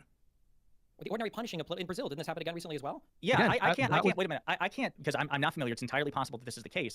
Part of the reason that they punished the ex-president of South Korea and Bolsonaro and the guy in Peru, and I think Japan and France have gone after criminal violations from their prime ministers or heads of state, is the deterrent factor. I don't know how much it was emphasized, like, oh, we have to worry about Bolsonaro's party replicating this or the South Korean president's party replicating this. But that wasn't a party that did that in Brazil. That was the court that did that, and they were reacting to Bolsonaro. I'm saying again. No. You're saying that you should basically, in my opinion, like kind of blow up the system if need be to take extraordinary measures to incarcerate Trump and Trump enablers. That's the question. Can you be more specific with what suggestions or advocacy that you've seen from Destiny or from Josiah that you would characterize as blowing up the system? Well, again, I've heard some pretty memey proposals from Destiny. I mean, Josiah is more talking about like, in my opinion, Josiah is like much less extreme in his prescriptions. Destiny seems quite open to basically anything. I think that's why he says you can do anything. You can basically do anything and call it legal if you're just creative enough. You can. Well, I mean, okay, Donald Trump to call the election rigged or corrupted, leave the rest to me. The three things that I think hang on. Let Destiny answer the thing. We're not going to get into this, I guess. I think that the Supreme Court explicitly told Congress, listen, Section 3 of the 14th Amendment, that doesn't apply anymore unless you guys pass a law for it. I think the first action should be Congress should pass a law with a list of all the people that they felt were involved in the insurrection before, and that's all they have to do is pass the fucking text. I mean, the courts and anything else, all those people are barred from holding office in the future. That's number one. Number two, fuck the filibuster and get rid of it. Okay, number two, and then number three, huge Supreme Court reform package that's probably going to involve having more justices that we all get to fucking choose. Just because, unfortunately, that's just how it goes. But then we'll have like term limits so that every president gets 2 or whatever going forward. That would be my. All that is perfect. All of that is perfectly constitutional. Well, I've had a conversation with Destiny where he suggested that we could, kidnap Congress people if we felt like they weren't going to vote in our direction. Wait, I'm saying is as a consequence of the. That's legally possible. Okay, but are you proposing it or not? Depends on the circumstances. Come on, under what circumstances? I'm curious. What circumstances would be okay? And I'm asking you something else. Would you consider kidnapping? Like, let's say you want to do this bill where you find these people guilty of insurrection, and you find out that members of your own party would probably not vote for that. Like, would you be open to kidnapping them and temporarily while the vote happens? Right now, the bill are these reforms so essential that if you don't get them, it's existential to the point where we need to do these things? Is it a couple? Yeah, I think some. I feel like some of these are yes. Which one of the three that you mentioned? Doing away with filibuster, court reform, or I forget the first one you mentioned. The passing I feel like bill. it's a cuck answer, but I would lean towards the 14th Amendment answer. But I think all of three of these could be argued for. The big Supreme Court reform would be a huge one. Having like 26 justices or however many you would need to per circuit to hear more cases and have it so you have like the president gets to choose 2 or 3 or 4 depending on your term limits every single time he comes in. And then getting rid of the filibuster I think would be pretty important as well. Because that would fucking stupid games in the Senate. If we don't get rid of the filibuster, we can kidnap people who are against the getting rid of the filibuster in order to get rid of the filibuster. That's your advocacy? I would frame it a different way, but. Okay. I just want to be clear. Hold on. I just want to be clear. Okay, this is hatred in my heart speaking for both of you right now that laughed at that. If Donald Trump thought that he could benefit from doing this, he would do it right now. I don't agree with that. I don't agree with that. No, I don't. But yeah, well, I mean, I feel like Donald Trump is. I think Donald Trump is kind of a paper tiger and a coward. Personally, I think he's all bluster. Yes. Venezuela unilaterally. Why didn't he send him? Well, why didn't he talk to oil execs before Congress? I mean, you're listing bad things that he did, but like, why didn't he try to like send the military in to help the January 6th insurrectionists? By the way, he did try. He asked for 10,000 people to be there, but in the no, first I mean, he could have made a phone call that day and said like, I want the military to go in and like help the insurrectionists. He didn't know how government worked. He was retarded then. I mean, you don't think he thought that he could like order the military to do things? He literally. That's explicitly why Bowser fucked up and didn't have them there. Bowser was scared of the National Guard being there. Trump wanted them there because Trump. Why do you think Trump wanted them there to keep? I'm saying on the day. You can say he can do anything legally. Hang on. On the day of January 6th, you acknowledge Trump said he was going to go to the Capitol, right? When he was at the Capitol, what do you think he would have done there? The point is, Destiny, is like why didn't he answer the question? Answer the question. Fair. What would he have done if he went to the Capitol? Yes. Do you think he would order the National Guard there to help him? I genuinely have no fucking idea. I literally have no with that fucking answer. The idea. fact that you can't even answer that question says that my hypothetical about him kidnapping people is not really that absurd. You don't even know if the American president would order the You're National saying- Guard to circumvent the electoral process. You That's get mad at crazy. me for laughing at you for saying that we should potentially kidnap fucking members of Congress, Destiny, but you don't even like you call me like optics cucked because I consider the reaction from the voters who will determine if you remain in power after you do these kind of things. Like I don't understand how in what universe you think the public is not going to just like completely turn on you right away when we have 62% of the public right now that think that Democratic rhetoric has gone too far compared to 74% with Republicans. What we're seeing right now with the electorate is a lot of disdain for both parties and politics altogether. This is not a situation that is at all ripe for the kind of authoritarian measures that you're proposing. There's no indication from the electorate that they would back you. I want to know if Josiah like, agrees that's with not being optics cucked. That is just politics. I You wanna do know. have to consider the consequences, the electoral consequences of the decisions that you make. And the things that you're proposing are very much not that gets to my question, but I have two questions. One, just real quick for Josiah. Do you co-sign Destiny's position here on the kidnapping co-sign? contest? To be clear, my position is that it's possible and illegal. It is a legal thing to do. No, okay, then Destiny, should we do that? It came down to the launch. Destiny's position was I gave three things. Yes, that to I end the feel are really filibuster important. specifically. We No, go I up, think we we should need to end the first, I filibuster, think should we bring it to induct- let me finish my we should thing. induct- No, but I don't want to do that. We should induct 134 states into the union from DC. Every neighborhood could be a state. We pass it that way, do a constitutional amendment, and then we kick them out again. I would be in favor of that over the kidnapping thing. There you go. Okay, possible. It's legal. You're laughing, but it's legal. But the statement you're making is that it is like we're so existential that if certain things don't happen, it is like necessary at some point down the line. There's the path we're on right now. We are living through the fall of the American empire. Yes, correct. We are a democracy incline. This is a backsliding democracy. I think it's the worst it's been since the Civil War. It's not just business as usual. It's meaningfully different. And not worse than the Civil War because we're impacting every other country on the planet as a result of our actions too. Sorry, go ahead. Yeah, and so in Hutch, the thing that frustrates me a bit is I did want to ask my question actually to you, Josiah, and you can wrap your statement to Hutch on that because we are going a little long here. But that's okay. It's a great conversation. 2026 comes around, 2028, we win the House, we win the Senate, we win the presidency, and we start doing your agenda, right? We're packing the courts, we're getting rid of the filibuster, we're going after the Trump administration. I'm lifting this desk right now. I'm lifting it. Yes, Keep going. Exactly. Yeah. Okay, and then polling comes out, and we're seeing data that, oh shit, we're going to lose all three in the next election cycle. In 2030, we're going to lose the House, we're going to lose the Senate, and in 2032, we're losing the presidency. And it turns out that the people don't like these things, that electorally it's going to hurt us significantly. Do you still do those things? Or do you stop and say, oh, I don't want to take the electoral loss. I don't want to give the Senate and the House back to the Republicans. It's not important enough to lose those elections. Which do you value more? It depends on the one. So, for example, let's take them piecemeal. So you said one of them was like prosecuting Trump and MAGA. Yes, That's yes. one of them. I would do that regardless of the electoral. Okay, so even if you lose all three branches of the government, 100%, because the alternative is the American people saying basically just let this slide in order to win the next election. No, I think at this point we've tried that before where we've lost elections as a consequence. I think that there needs to be accountability for the long-term health of this democracy, which is more important than winning the next election. So that's one where I'd be. Go ahead. Yeah, and then also to agree with Josiah there. So it's just so funny because you guys keep making this. You say you're like, even if you were to lose all three branches of the government, we already have, right? Every time you keep giving like a worst case scenario, we're already there. We already live in hell, okay? But I would do it because you know what? The Republican Party that ends up sweeping and winning afterwards, even in the majority, are going to look at the Democrats and they're going to go, we trashed you guys, okay? But we're going to be kind of chill because this is America, and elections always swing back and forth, literally no matter the fuck what. And maybe they'll calm the fuck down on some of the fuck shit they do, knowing that when Democrats come out next time, they have that dog in them, and they will come at them as hard as they've been coming at them. And to Destiny's point, I'll give you an example that we're never, doing hold right on, now. you guys keep saying, hold on, you guys keep saying that, but then you acknowledge during this debate that deterrence such as that has never worked, and it's not working. Why would it work now? Why would it work now? You're saying, well, it's never worked before, but if we do it this time, it'll magically work. Why? That's insane. Sorry. Wait, our whole argument has been over again that it has worked. In the areas where we fought, they've stopped. Indiana stopped because California won. They stopped when we win. They stopped when we We're win. talking about legal consequences. Using the system to prosecute people. This idea that you're ever going to get the Republican Party, like the fervent MAGA base, to ever think like, oh fuck, this serious, we need to back off. Politicians. They're the ones that Can I jump in? No, but hang on. No, maybe you can't.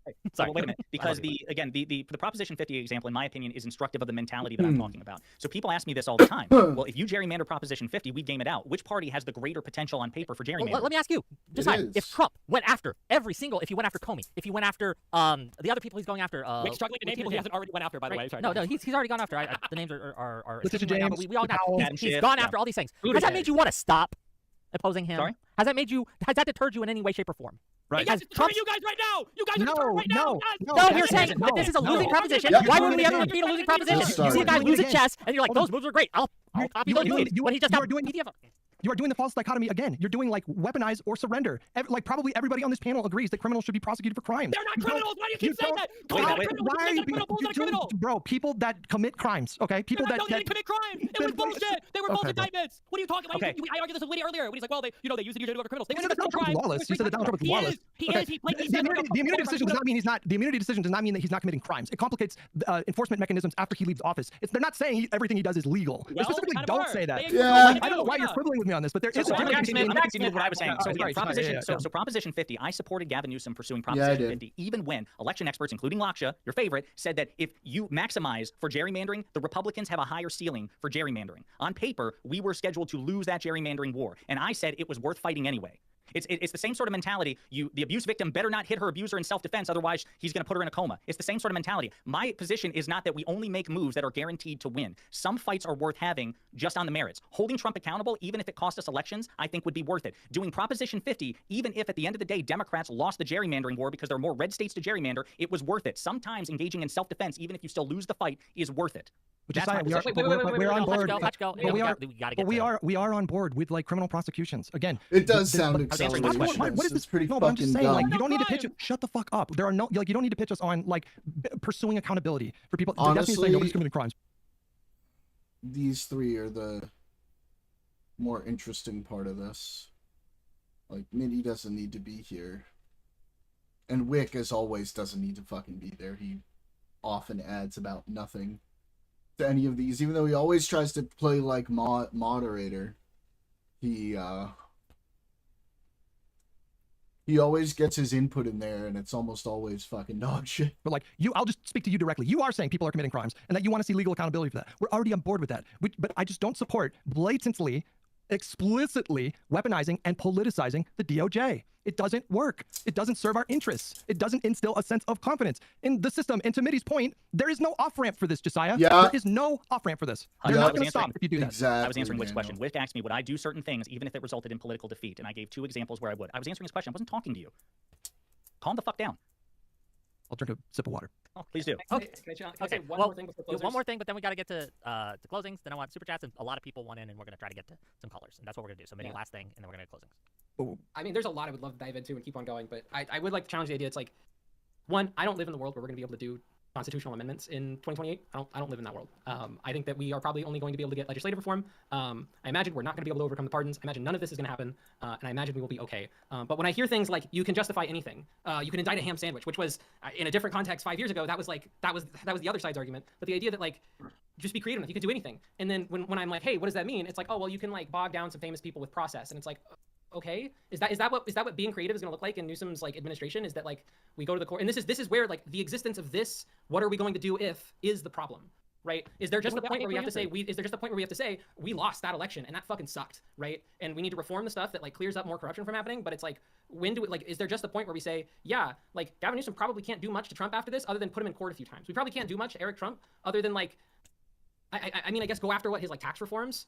Like, but then if we're saying that like, oh, we'll reveal the fact that he insider traded, yes, like that's what we want to do. We have reason to believe that these things exist. But it's like, if we end up in the position where like it feels weird to me that we're just saying like we need this absolute, essential, necessary accountability, and it's like, what does that look like? Well, because of all these obstacles, we have to be creative. Well, what is being creative? Hey. I get 3 examples. Finally got my computer moved to the new place. Heck yeah. How's the stream? Good. We're watching this debate between Tiny, Hutch, Josiah, and this other guy, Mitty. Hutch, who I normally think is pretty level-headed, is being a bit stubborn here. I think he's clinging to norms that, like, in order to fix the norms, we're going to have to break some of the norms because they require good faith and, yeah. Sorry, I apologize. My mic muted. I was asking, is it a continuation kind of a lot of the previous, more recent conversations with Hutch and all of them? Yeah, pretty much. Okay, right on. Yeah. Oh, yeah. Yeah. I mean, like, there's some points there, but, like, overall, like, my position personally has been pretty consistent throughout all of this, which is why I've always said we're going to have to break the rules in order to permanently fix the rules. That's where I'm at. Like, the Democrats who come in are going to have to be like, you know what? In order to, like, solidify norms, we're going to have to break the norms. And that's just what we're going to have to do. And I want to see, like, serious consequences for people who decided to do things however they want to. You know, people should come out of this administration thinking, okay, we're never going to try that shit again. So for future administrations, yeah. Yeah, I'm obviously, you know, siding with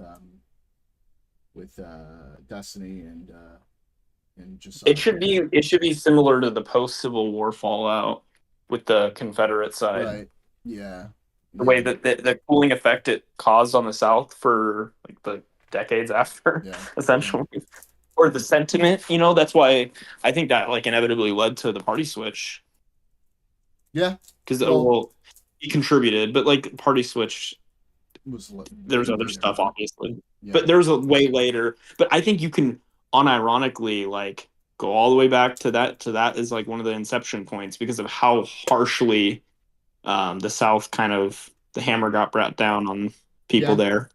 Yeah, I mean, it shouldn't be So a lot of punitive. It disenfranchisement. shouldn't be, to be clear, it shouldn't be punitive against any of the voters and the regular people, but it should be very punitive against people who decided that they could be above the law, fuck with the law, try to, circumvent the way we're supposed to do things in this country. That's who it should be punitive against.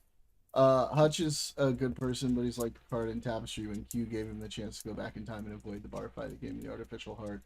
Became a cuck man stuck at lieutenant junior grade who never took chances. Anyway, yeah, if you want to pull it up, you can watch it along with us. I'd love to. I'm actually in the process. Let me show you here. I turned off right now because I was taking a little bit of a break. Kind of setting up everything right now. That's my chords. Let me turn on the light. I want a little darkness. I was gonna watch some YouTube, but I'll probably just throw on your stream now. Oh yeah. Got to get all the cord management done. Got the Ethernet in here. Look at that. It looks absolutely lovely. Really But this great. is chock full of cords and all kinds of. I see a pop filter. Oh shit! That's I'm all so I can sorry. really My see dogs in there. were visible. Well, it's like the. Now you can kind of see a little bit better. Miscellaneous keyboard. Yeah. I'm gonna disagree. Didn't want to with do it like Laban. this, but I had to. Daniel's gonna disagree. He's say we didn't go hard enough on the South. Jefferson Davis and the top Confederate brass needed to hang or be jailed. I mean, Because that was an actual attempt of secession, I guess. Yeah. Maybe there's some I validity think to the that. reason the idea behind that, Daniel, was if they did that, it could in turn cause another conflict to erupt and just reignite and reinflame the anger. I think was kind of the thinking there. 100%. Yeah, I'd love to hop on, but I'm probably just gonna throw your stream in the background Alrighty. on the TV and get all my cord set up so I'm good for the next stream. Because now that I have a lot more free time, as you know, I'm gonna I am just gonna be on streams more because I have nothing else going on, man. I got nothing to worry. Hell yeah, buddy. We're gonna. Well, hey, fuck 'em you guys have a up, great stream night. Fuck up some debates. Let's go. Hell yeah, dude, I'm excited. I need a place to channel my demons. So yeah, debating in the politics will be good. I hear you. That'll be awesome, buddy. All right. Well, you Jordan stream. Y'all have a good one. You have a great night. I'll see you in chat. I guess a little bit here and there. Yeah, for sure. I'll throw in a couple messages. Keep along with y'all. Sweet. Alrighty then. All right. Y'all have a good one. Yep. See you, buddy. Bye. You cited reforms that we Hold might on, even hold get on, I want to hear on him say a thing. Hold on. Sure.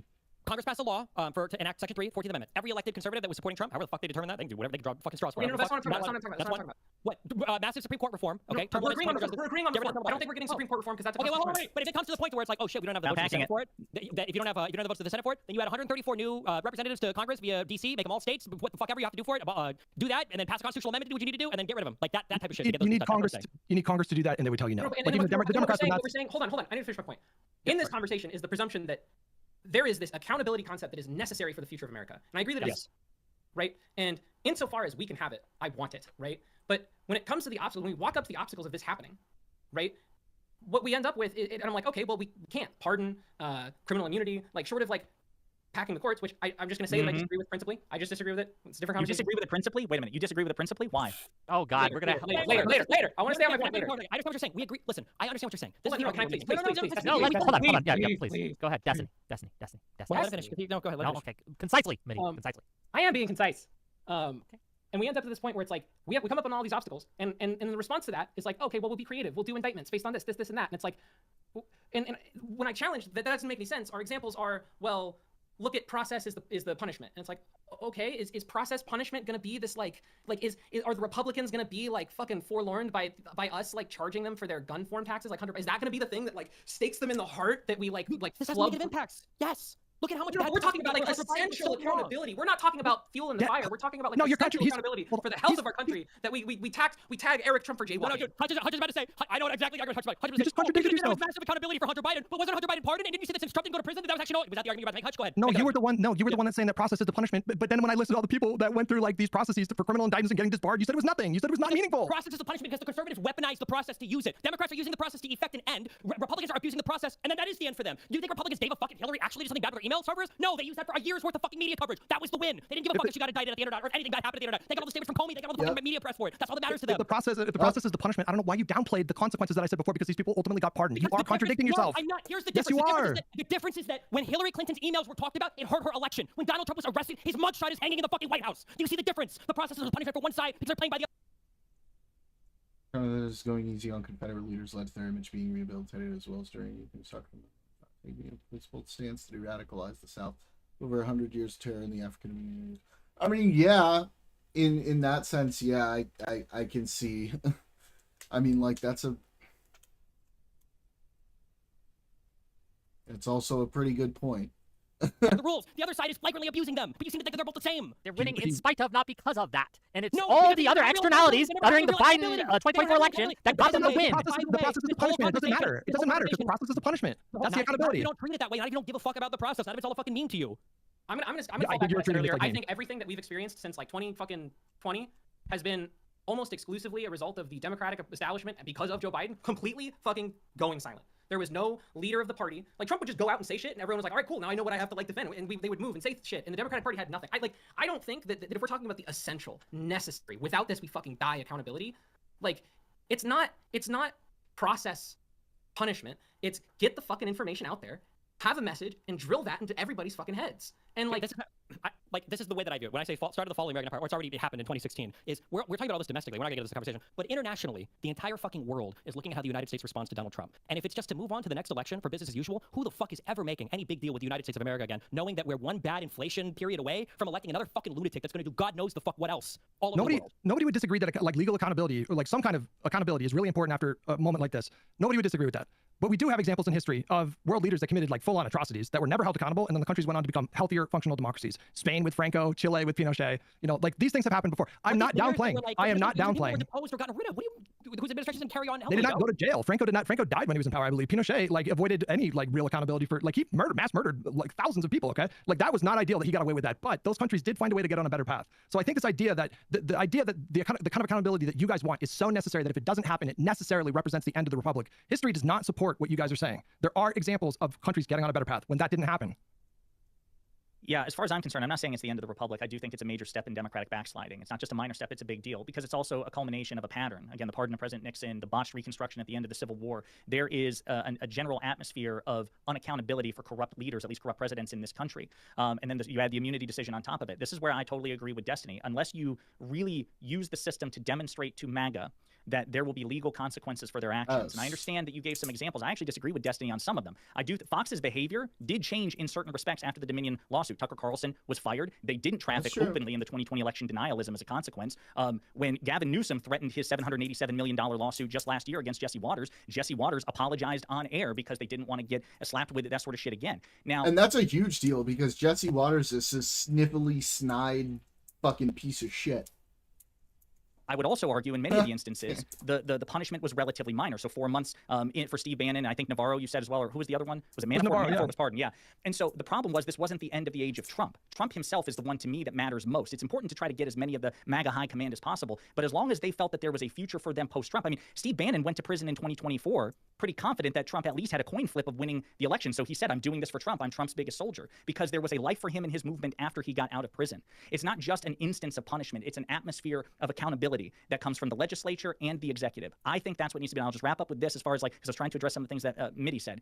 I think the Supreme Court reform would address much of this. The immunity decision, the Supreme Court giveth, the Supreme Court can taketh away. A new liberal court can go back and just smack that shit down. The pardons, the Supreme Court is the one who interprets constitutionality, right? So in theory, you could get a Supreme Court, a liberal Supreme Court saying mass preemptive pardons by the President of the United States. That's not what the founders intended, because it's a get out of jail free card by the President of the United States. They could interpret that sort of thing that way. Or the self-pardon. There are constitutional scholars who argue, I don't know if they're right because it hasn't been tested yet, that the self-pardon by the President is unconstitutional because it violates a bedrock principle that the President can't basically be the criminal and the judge at the same time. He can't give himself a get out of jail free card as well. And to pack the Supreme Court, you don't need a constitutional amendment. I agree with you. We're not going to see that anytime soon. 27 amendments in 250 years, not going to happen. All you need is a federal statute to expand the court. Okay. Okay. Can I? You can respond, but we do have callers that are begging. There was one. Like, we have to get to this. We have to get to this. I promise you, it'll be worth it. I'll ask Josiah. Okay. Do you acknowledge that you will need a mandate from the public to execute these kinds of like really extraordinary measures? Unless Democrats are willing to do it without campaigning on Democrats, I mean the lawmakers, yes, you probably need some sort of a buy-in from the public. Not necessarily though. Like in theory, you could have every Democratic candidate in the House and the Senate and the presidency never talk about this shit and just have like a secret deal that as soon as we win the presidency, both chambers of Congress, we can pounce on this shit. But otherwise, yes, you probably need to build and spend the political capital. Who decides when the coast is clear? Who decides when these extreme kind of measures are no longer necessary? Who decides when we're, quote, like back to normal and like MAGA has been sufficiently dominated? As far like to my satisfaction, or you're saying in practical terms? I mean, someone has to decide, right? In like, practical terms, it would be party leadership if they're given the levers of power. Okay. And if they derive their power from the voters, the next question I want to ask you is really important. What signs are you seeing in the electorate currently that they would back an explicitly partisan, we must entirely crush MAGA kind of approach? I don't think that that's how they should. I don't think that that's how necessarily how Democratic candidates should campaign on it. I think in blue districts you could probably campaign on a partisan. We're going to hold the Trump administration accountable. John Ossoff in a purple swing state like Georgia probably has to go with just an aggressive general accountability metric. But yeah, I think that you can. It's not about campaigns. It's about like once you get power, you don't want to do a situation where you do so many things that are so extreme that you would give the Republicans like a supermajority the next cycle, right? You wouldn't want to do that, right? Well, again, like some things I would be willing to lose elections over, like prosecuting Trump. Yeah, I'd be willing to. Like that's why I answered when you and I had our disagreement earlier. And I was answering Wick. Okay, so in your situation, we've done these extraordinary measures. They hit their power level. They take office. We do a really partisan, maybe weaponized agencies, just crush MAGA approach. I reject the premise of that. I disagree with the premise of that it's inherently partisan or it's weaponized. I disagree with that. It's not inherently partisan to set a goal of like members of the Republican Party in jail? It is no more inherently partisan than you telling me multiple times on stream that you would appoint Jack Smith. The line must be drawn here. You don't even have to say it, bro. We know we go after him. Would it be bipartisan? I 100% supporting still going after Democratic criminals. If there's a Democratic criminal, 100%. I didn't mean that. I mean like the effort to like for accountability for Republicans specifically. Would you get bipartisan support for like going after them? Are you saying would I try to get like Republican lawmakers in on it, or do you mean? I mean, I think it is partisan, but that's like a neutral term. I'm not meaning it like a bad term. It's just, but this would be a partisan effort, right? And so like if like you do that, I want to make sure I understand what you're saying. I'll abandon the language. I don't want to get hung up on it. Were Garland's prosecutions of Trump partisan? No, that came from an independent DOJ. That's the difference. It didn't come from a politician. There was no directive. He just operated as you should within the boundaries of that norm, which is a good norm. But I still want to say, like, I don't understand how could you say that the country would be in a better place if you would be willing to potentially give Republicans a supermajority 4 years later by taking extraordinary measures that by all signs right now with the electorate point to a huge chunk of the country that is just really tired of both parties. And I just don't see a path that you could do this thing that you want to do, that it wouldn't just like really empower Republicans. Like, what did the country gain? You got to put Donald Trump in jail, but now like maybe the Republicans have like 60 votes in the Senate. You know, like we talked about this before. It would have to be wedded with a pro-labor, pro-middle class, pro-lower class robust policy. I think the last time you and I talked about it, we even talked about our own version of the one big beautiful bill where we cut housing regulations and do a bunch of other shit and put Supreme Court expansion in that same federal statutory bill. You would absolutely have to spend your political capital wisely. If it's just seen by the American people that you don't give a fuck about their taxes or the national debt or the cost of living, and it's all about sticking it to Trump, then I agree that's a recipe for disaster. As far as I'm aware, I can't speak for Stephen, but I know I'm not saying that that's how we would pitch it to the American people. I would say that accountability and prosperity are two sides of the same coin. At the same time that Donald Trump was single-handedly spiking your gas prices, he was acting to enrich himself and his family. He was simultaneously jacking up your gas prices and also leaking, crucial foreign policy deadlines to, family members and allies so they could short the stock market and reap the fall of that sort of. Like I would pitch it that way. I would also say the Supreme Court reform is necessary not only to undo presidential immunity. This is a country that was founded on liberty, not an infallible tyrant, but also anything that we want to do as the American people, get money out of politics, for example, money out of elections. We have to change this court because this court will cock-block any attempt to do that. I would pitch it in the best possible way to the American people to get buy-in. But I don't think Stephen or I are suggesting that what we do is like, hey guys, fuck all your other concerns. We're just going after Trump. See you in 2 years. Even if you do throw them these bones, of like maybe higher minimum wage or pro-labor policies or whatever, what you are describing, it would be explicitly partisan, and it would be coming from a politician. There is a difference between framing accountability coming from an impartial law enforcement body versus explicitly partisan. And right now, the electorate are not showing us any signs that they would get behind your strategy. And I don't understand why your strategy of being explicit about it, we want to go after Trump because he did these things.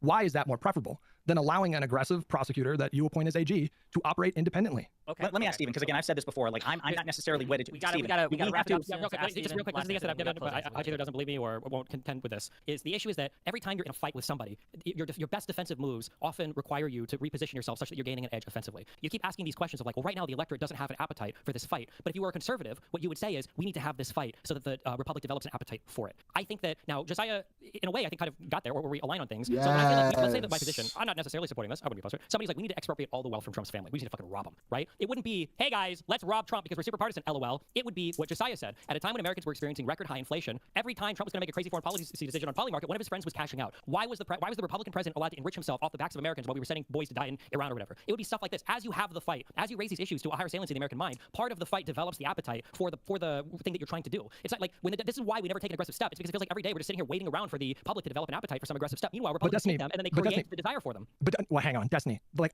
this is where I can't get you to acknowledge that Donald Trump's explicitly partisan weaponization of DOJ have not benefited him. You worm out of that by saying, well, the process is the punishment, therefore, like they got what they wanted. But the public right now are disgusted with this administration. And we are now going from a situation where 6 months ago, nobody was having a conversation realistically about the Democrat. No, you don't. Stop talking. Nobody was having. No, I'm not. Stop interrupting me. Of the DOJ. You are too dug in on this. You're saying we need to do what they're doing because it's working out for them. And right now we're cruising to a midterm election where the Democrats could realistically end up with a 53 seat majority in the Senate. You don't acknowledge. But you don't acknowledge that that's a big deal. You don't get it, Destiny. You don't understand that is a significant price to pay. You think that it's not good to win Congress? Destiny doesn't know it's good to win Congress. That's an opinion you think I have? You're downplaying it, Destiny. You're saying that that's not as sufficient, like, who cares? It's just the Senate. It's like, whatever. But that's a big deal. I'm saying that's not necessarily a win. It's like becoming the king of ashes. Not win. So what was the win of doing the prosecutions? Hutch, the win of prosecutions. Winning a Senate majority is we are circling. Trump administration did the prosecutions that they were doing was an attempt to win with the public. That's the goal. Is they always angle this in some kind of like. They failed. And they lost. You know what? They failed, bro. It didn't work out for them. They didn't. Donald Trump didn't manufacture consent for these prosecutions. They blew up in his face. Okay, we got to move on. We got to move on. We got to get to the closing statements, and we got to get to Collins, and then we got to.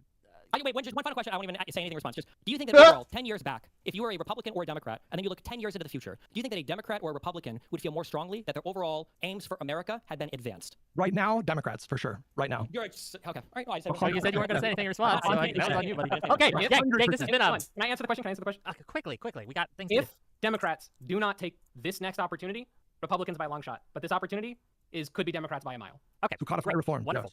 Okay, this has been I love this discussion. It's very, very fiery, very passionate, and I think we have hit on the core issues at play for the most part. I'll give each of these people a concise, really brief closing statements. Shout yourselves out, all that, and then we got people who are. I've got like 10 DMs from Soy Pillow. Okay, I'm not kidding, and he is crying. 9 of them are dick pics. Shitting himself, right, vomiting. Gagging, and we're gonna get to it. Let's start with Minnie, and we'll let. Well, actually, no. We'll start with Destiny, and we'll let Minnie have the last word. So, Destiny, close us out. Yeah, I think that after this election season, I think that MAGA is going to be crushed and they're kind of sort of die as a movement. But I think that like there's still going to be a Republican Party. They're still going to be in play for 2030 and 2032. And all the Republicans that you see now are like, oh, I didn't support Trump. And we're just going to continue on with business as usual, exhausting who knows how much political capital trying to do reforms and whatever to make it so the last Trump stuff doesn't happen again and get none of our agenda passed. Meanwhile, Republicans have seen an insanely unprecedented explosion of things like ICE, of isolating the United States from the rest of the world, of any of the evangelicals that are obsessed with Israel and blowing up Middle Eastern countries, of getting rid of Roe v. Wade, of further entrenching, especially if Alito goes soon or whatever, their hold on the Supreme Court. Like Republicans have just long-term benefited in so many ways that I think they will gladly, lose an election and then come back the next term or whatever. Because I mean, like, what are the Democrats even going to do in our 4 years? We're going to be trying to rebuild the country from wherever Trump left it, which is what we have to do every single time we come back into office anyway. And the idea that I'm going to walk away feeling so proud that in 2028 my Democratic president made every single thing Trump did illegal, so he can't do it again, as his family walk away as billionaires, as we pass no substantial legislation, and then we have the next lunatic fucking conservative come in. That's just wild to me. But okay, thank you for being here. We'll really appreciate your participation. Everyone knows where Destiny is. Go follow him. Hutch, please. Yeah, I mean, I've just spent a lot of years arguing with the online left about liberal democracy, and one of their main points that they've been making to me over and over again over the years is that liberal democracies are just not sufficient to protect against fascism. The voters can't be trusted in the long run, and that power needs to be wielded to crush their opposition. And it has been a bit unnerving to hear very similar sentiments being expressed from spaces that I just would never have expected just a couple of years ago, because it seems like a lot of liberals agree these days. And there is no off ramp to what we're talking about here. I mean, Destiny's talking about, well, the Republican Party's still going to be around. It's like, well, yeah, this is a democracy. Like, it's not a realistic win condition to say that, you want to pursue a policy agenda to lock Republicans out of power. That is just, we are so past, like, beyond the pale at that point. I also want to tie the conversation that we're having to the idea of, like, the importance of, like, realistic win conditions. And ContraPoints, she made a really, I think, important and instructive Instagram post, like, maybe a year ago, where she critiqued the online left. And her observation was that unbridled rage coupled with unrealistic win conditions created the kind of conditions that only led to doom, misery, dread, and bitterness. And I think that was perfectly on point in terms of her critique of that kind of activism that they were doing. And I'm seeing a lot of that these days, again, in some very unconventional spaces. And I think it's important to approach the path ahead with, like, keeping in mind what are realistic win conditions. We should pursue reforms, and I think we have an opportunity to do that the next time we win a trifecta. Thanks for being here, Hutch. Really appreciate you. Everyone knows where you can find Hutch. Go find him on YouTube, Twitch, all that. Josiah, please. Yeah, so I think we're a democracy in decline. We're a backsliding democracy. It didn't start with Trump. It's been a process going on certainly for the past 40 years. I would say certainly since the era of Newt Gingrich, then accelerating under McConnell, and then Trump accelerating it further still. I'm not convinced that the Republican Party normalizes after 2028, especially if there is no meaningful accountability, and it is looking increasingly. The problem Hutch has isn't with their justice partisan, which is bad, or appears partisan, which sometimes can't be helped. You have more MAGA individuals breaking the law compared to Democrat individuals breaking the law. When you put them all on trial, MAGA will be more disproportionately represented. Yeah, and the thing is, too, it doesn't matter what Democrats do at this point. If they try to make any major moves, MAGA and Republicans are just going to cast it as, like, some crazy, un-American, far-left fucking thing. It doesn't even matter what it is. So just eat it. Just fucking stop caring about that. Just blow it up. Tell them to fuck off. Likely that is not, if not necessarily outright impossible, because you could theoretically have state prosecutions and still federal prosecutions. You could theoretically resurrect the cases by Jack Smith against Trump, but the window is shrinking. I think it is a necessary but insufficient step, to hold Trump, members of the Trump family, the corrupt criminal members of the Trump administration, the Republican Party accountable. And not just once. I think you have to create an atmosphere of general accountability. I think we've tried it other ways, just the turn the other cheek mentality, or just pass good legislation mentality, and just hope and pray that the Republican Party doesn't abuse us. But that's just not how it worked. The when they go low, we go high thing has not redounded to our benefit. Yes, we still win elections.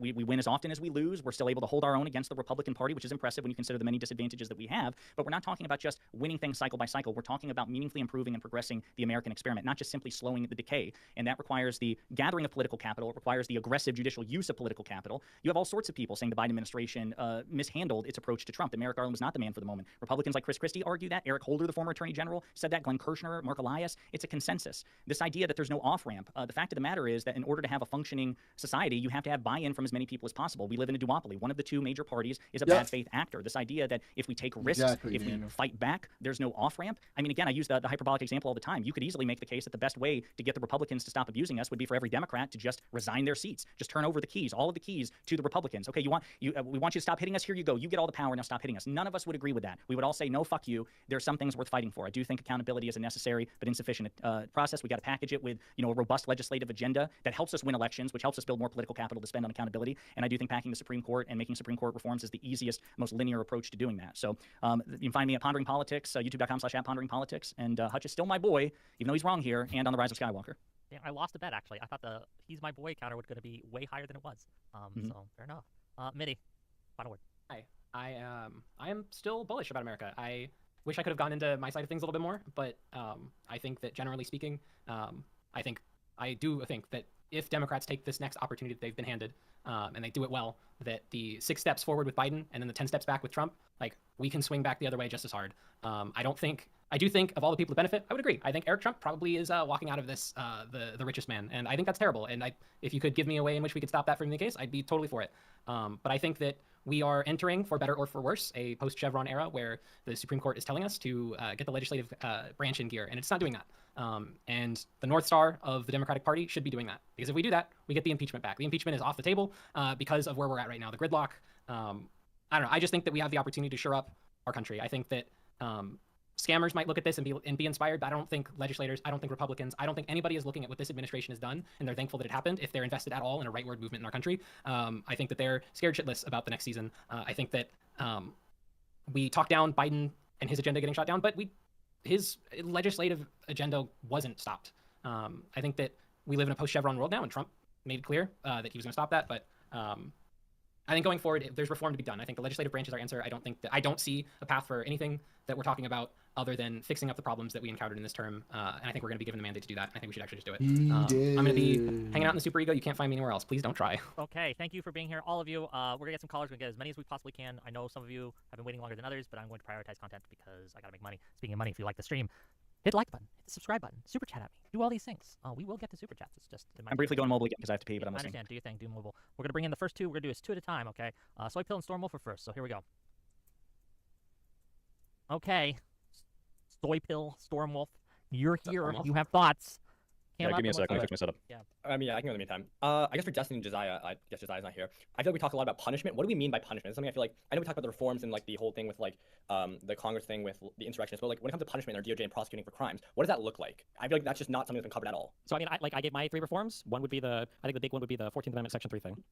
Yeah, but like that's a reform. I'm asking like, what does the punishment look like? For example, if we think crimes have been committed, what does it look like to go after those crimes? I don't know if crimes have been committed. I think this is like a crime-heavy thing. I think it's a democracy norm, whatever abuse kind of thing. But like, so the reason why I'm asking is because like I know in your last conversation with Hutch Destiny, you talked about the whole pretextually kind of idea, right? Like if you pretextually go into investigations, are you saying like that's not something you're advocating for anymore? I'm genuinely asking. No, I said before you could do anything you want. You can make up anything if you want to be pretextual. But the 3 examples that I gave that I think would be sufficient if we could get through with them would be the Section 3 14th Amendment enforcement via Congress, huge Supreme Court reform, and then abolishing the filibuster. I think of the 3. No, but he's not asking if you could do these things. Like, do you want like the system to potentially like incarcerate people? These are the 3 things that I'm advocating for. Are you asking me, like, is this the 4th thing I would advocate for, or what do you mean? He's asking you about, like, prison. That's what he's asking you about, right, Storm? Yeah, that's what I'm trying to get at, because at least for me, that's what the conversation has been. Because I think my frustration in this conversation when I watch is, I think everyone agrees that accountability, reform, and good governance are necessary, yet I feel like no one's getting to specifics, so when we're disagreeing about the extent to what we're talking about. I gave my 3 specifics. I don't know what else I'm going to say. Yeah. I agree, so that's fine. I guess my other thing is, and this is what I was going to get to next, is how are we deciding when it is okay to break norms, or when it's okay to step outside the system, and how do we get back? I feel like that's another thing, right? Off-ramps are important, right? Well, I mean, you would look at your motivation for breaking said norms, and then you would have to do it probably, unfortunately, like literally on a case-by-case basis. I don't know if you can make rules for people breaking rule sets.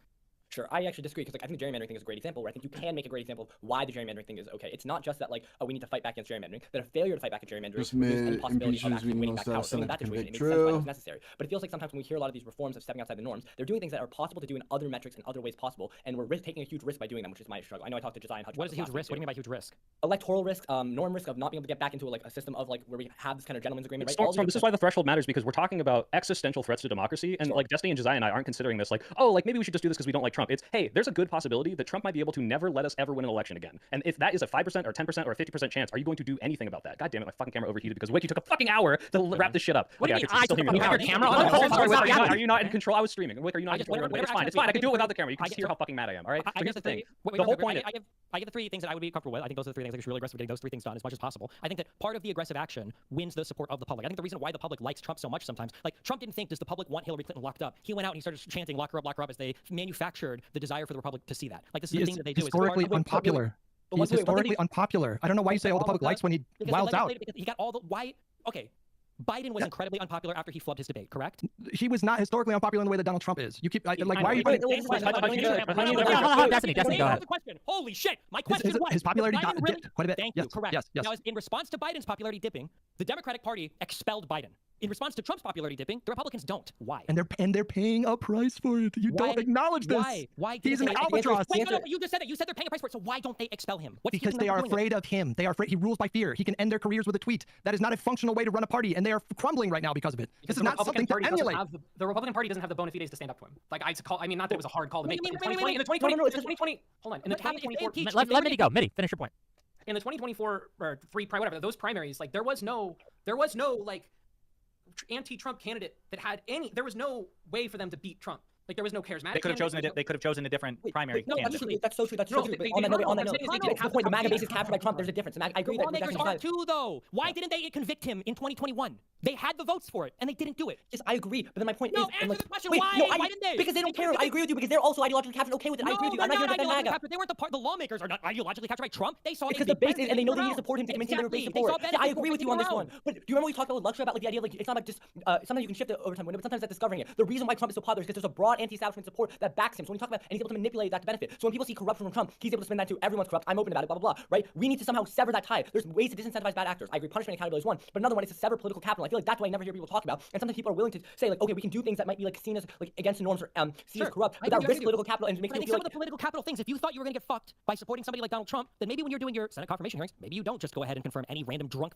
Fox News host to any crazy fucking position on the cabinet. Maybe you stop and think about those things, right? Because even for the crazy running everything from the White House that Trump does, he still at the very least kind of sort of needs his cabinet people, right? But every single Republican in the Senate seems to be going along with it. Despite the fact you guys are saying over and over again that it's disastrous for the party, they still see it as politically beneficial for them to do so. More so short term though, right? They are trading short, like they get short term gains, but in the will long lose the term next they are election, getting maybe crushed. few.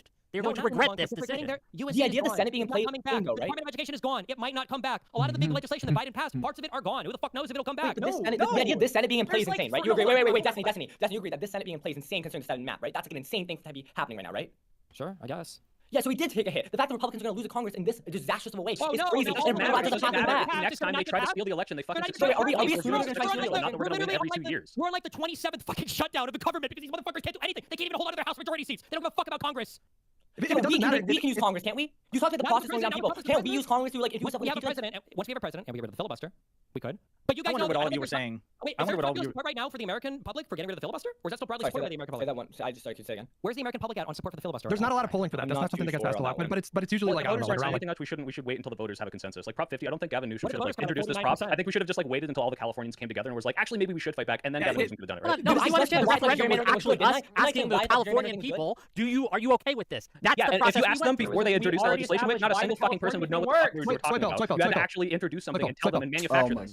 Bill, do you concede that it's easier for a governor of a blue state with a blue supermajority to whip support for retaliatory redistricting compared to something like let's add 150 states in DC? It is not just easier. It's like 1,000 times easier. Right, so this is but not just to be clear, Hutch, you say if we can't do it as a prop, if Illinois decides to do it legally within the system, not even anything extrajudicial, if they could do that, you wouldn't support it, right? Yes, because norms aren't about the legality. No, it's legal. Who cares, right? I'm saying that I think if a norm about not gerrymandering, yes, we care. But if someone breaks the norm first, okay, yeah, and they're breaking the norm. And Hutch said I wouldn't support the person. Do you support kidnapping Congress members to get the filibuster undone? Wait, was this a serious proposition? Was this on a serious note? I'm talking about how earlier in this debate, Hutch said that we should not gerrymander Illinois if it was not in the same way as the prop system. I said you literally said no. I don't think I would support that, which is I asked you. I tried to clarify. Maybe I didn't do a good job. I'm saying I would prefer putting it to voters because that has more legitimacy. That's saying I wouldn't support it. And either way, what you're doing is weaponizing an institution. I want to disenfranchise Republicans, something we both agree is bad, because it's going to fight back against their weaponization, right? Well, where are you going with this? Where are you going with this? That there's obviously a threshold, and you kind of almost got to this. There's obviously a fucking threshold where you'll say, you know what, I'll do bad things, right? Like bad things? That would mean like disenfranchising Republicans. I'll tell you very clearly.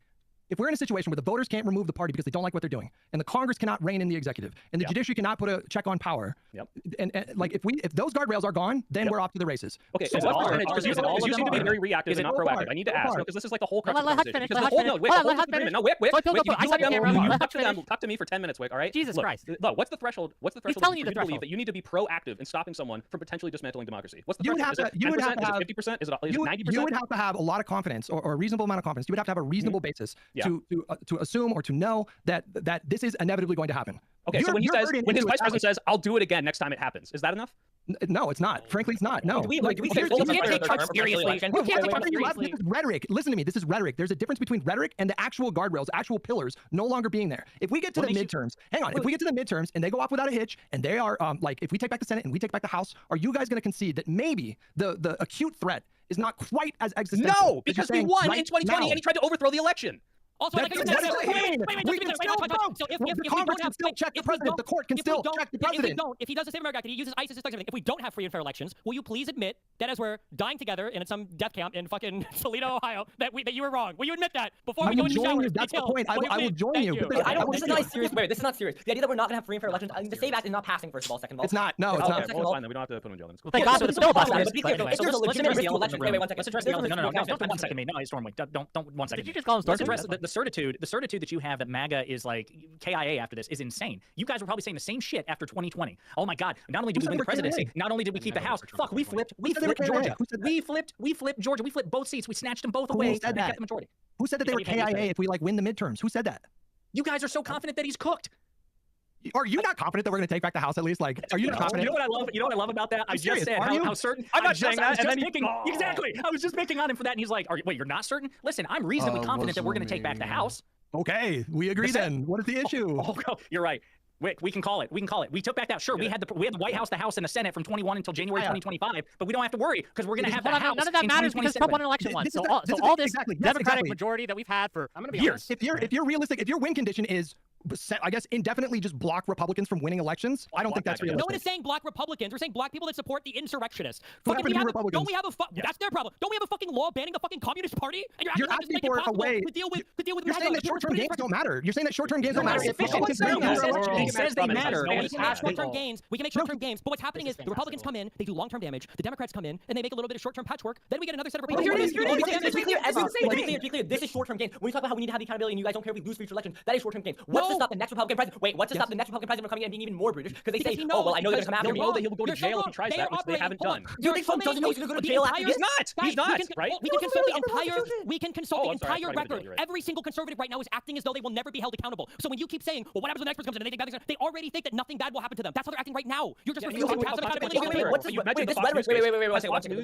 rhetoric around, like, if we lose okay, one at a time. The rhetoric around No, Soyful, ask your question again. No one heard you. Yeah, you guys are pretending like, oh, guys, look, you're making my point. See, look, Trump's fucking mugshot is in the thing. No, he didn't go to jail for the felonies. He didn't go to jail for January 6th. He didn't go to jail for anything. He faced 0 consequences. He got all of the martyrdom, none of the consequences. Fox News actually faced fucking consequences. And absolutely, if you put these people in jail, it would be like Nixon, where he says, holy shit, I may actually fucking go to jail. I need to resign, and I need to be part of it. Because if I don't, I'm going to face consequences. And if you say that, oh, MAGA won't be dissuaded, well, good, then throw them all in jail so they can't do anything anyway. It doesn't matter. But then the future Do you agree? I'm not engaged in the amount of lying to the extent of which which is why that was so important. I'm not saying they're good. Do you agree that like conservatives in this country have been propagandized for like 10 decades and tens of millions of people genuinely believe that Democrats are godless communists who want to destroy the nuclear family, want to destroy God, that want to mutilate children, that want to like make everybody friends? Okay, what the fuck are you saying when you say like, you know, we do these draconian measures and throw a bunch of people in jail and they're going to be like, oh, it's not draconian, like the things that you're if he hadn't thrown the Jack Smith case out and when he got elected, do you think it would have been draconian to follow through on it? That's not draconian, but what are you proposing that goes beyond like DOJ doing what they do? Do you think that we should operate in the system to the extent? Let me finish. Do you think that we should operate in the system to the extent the Republicans? All right. I think I'm gonna end it a little early. This is brain rot at this point. Tired and my back's been hurting, so I think I'm gonna call it a night for now, guys. But thanks for hanging out. I will be back on Friday. See y'all then. Everybody have a beautiful time. Bye.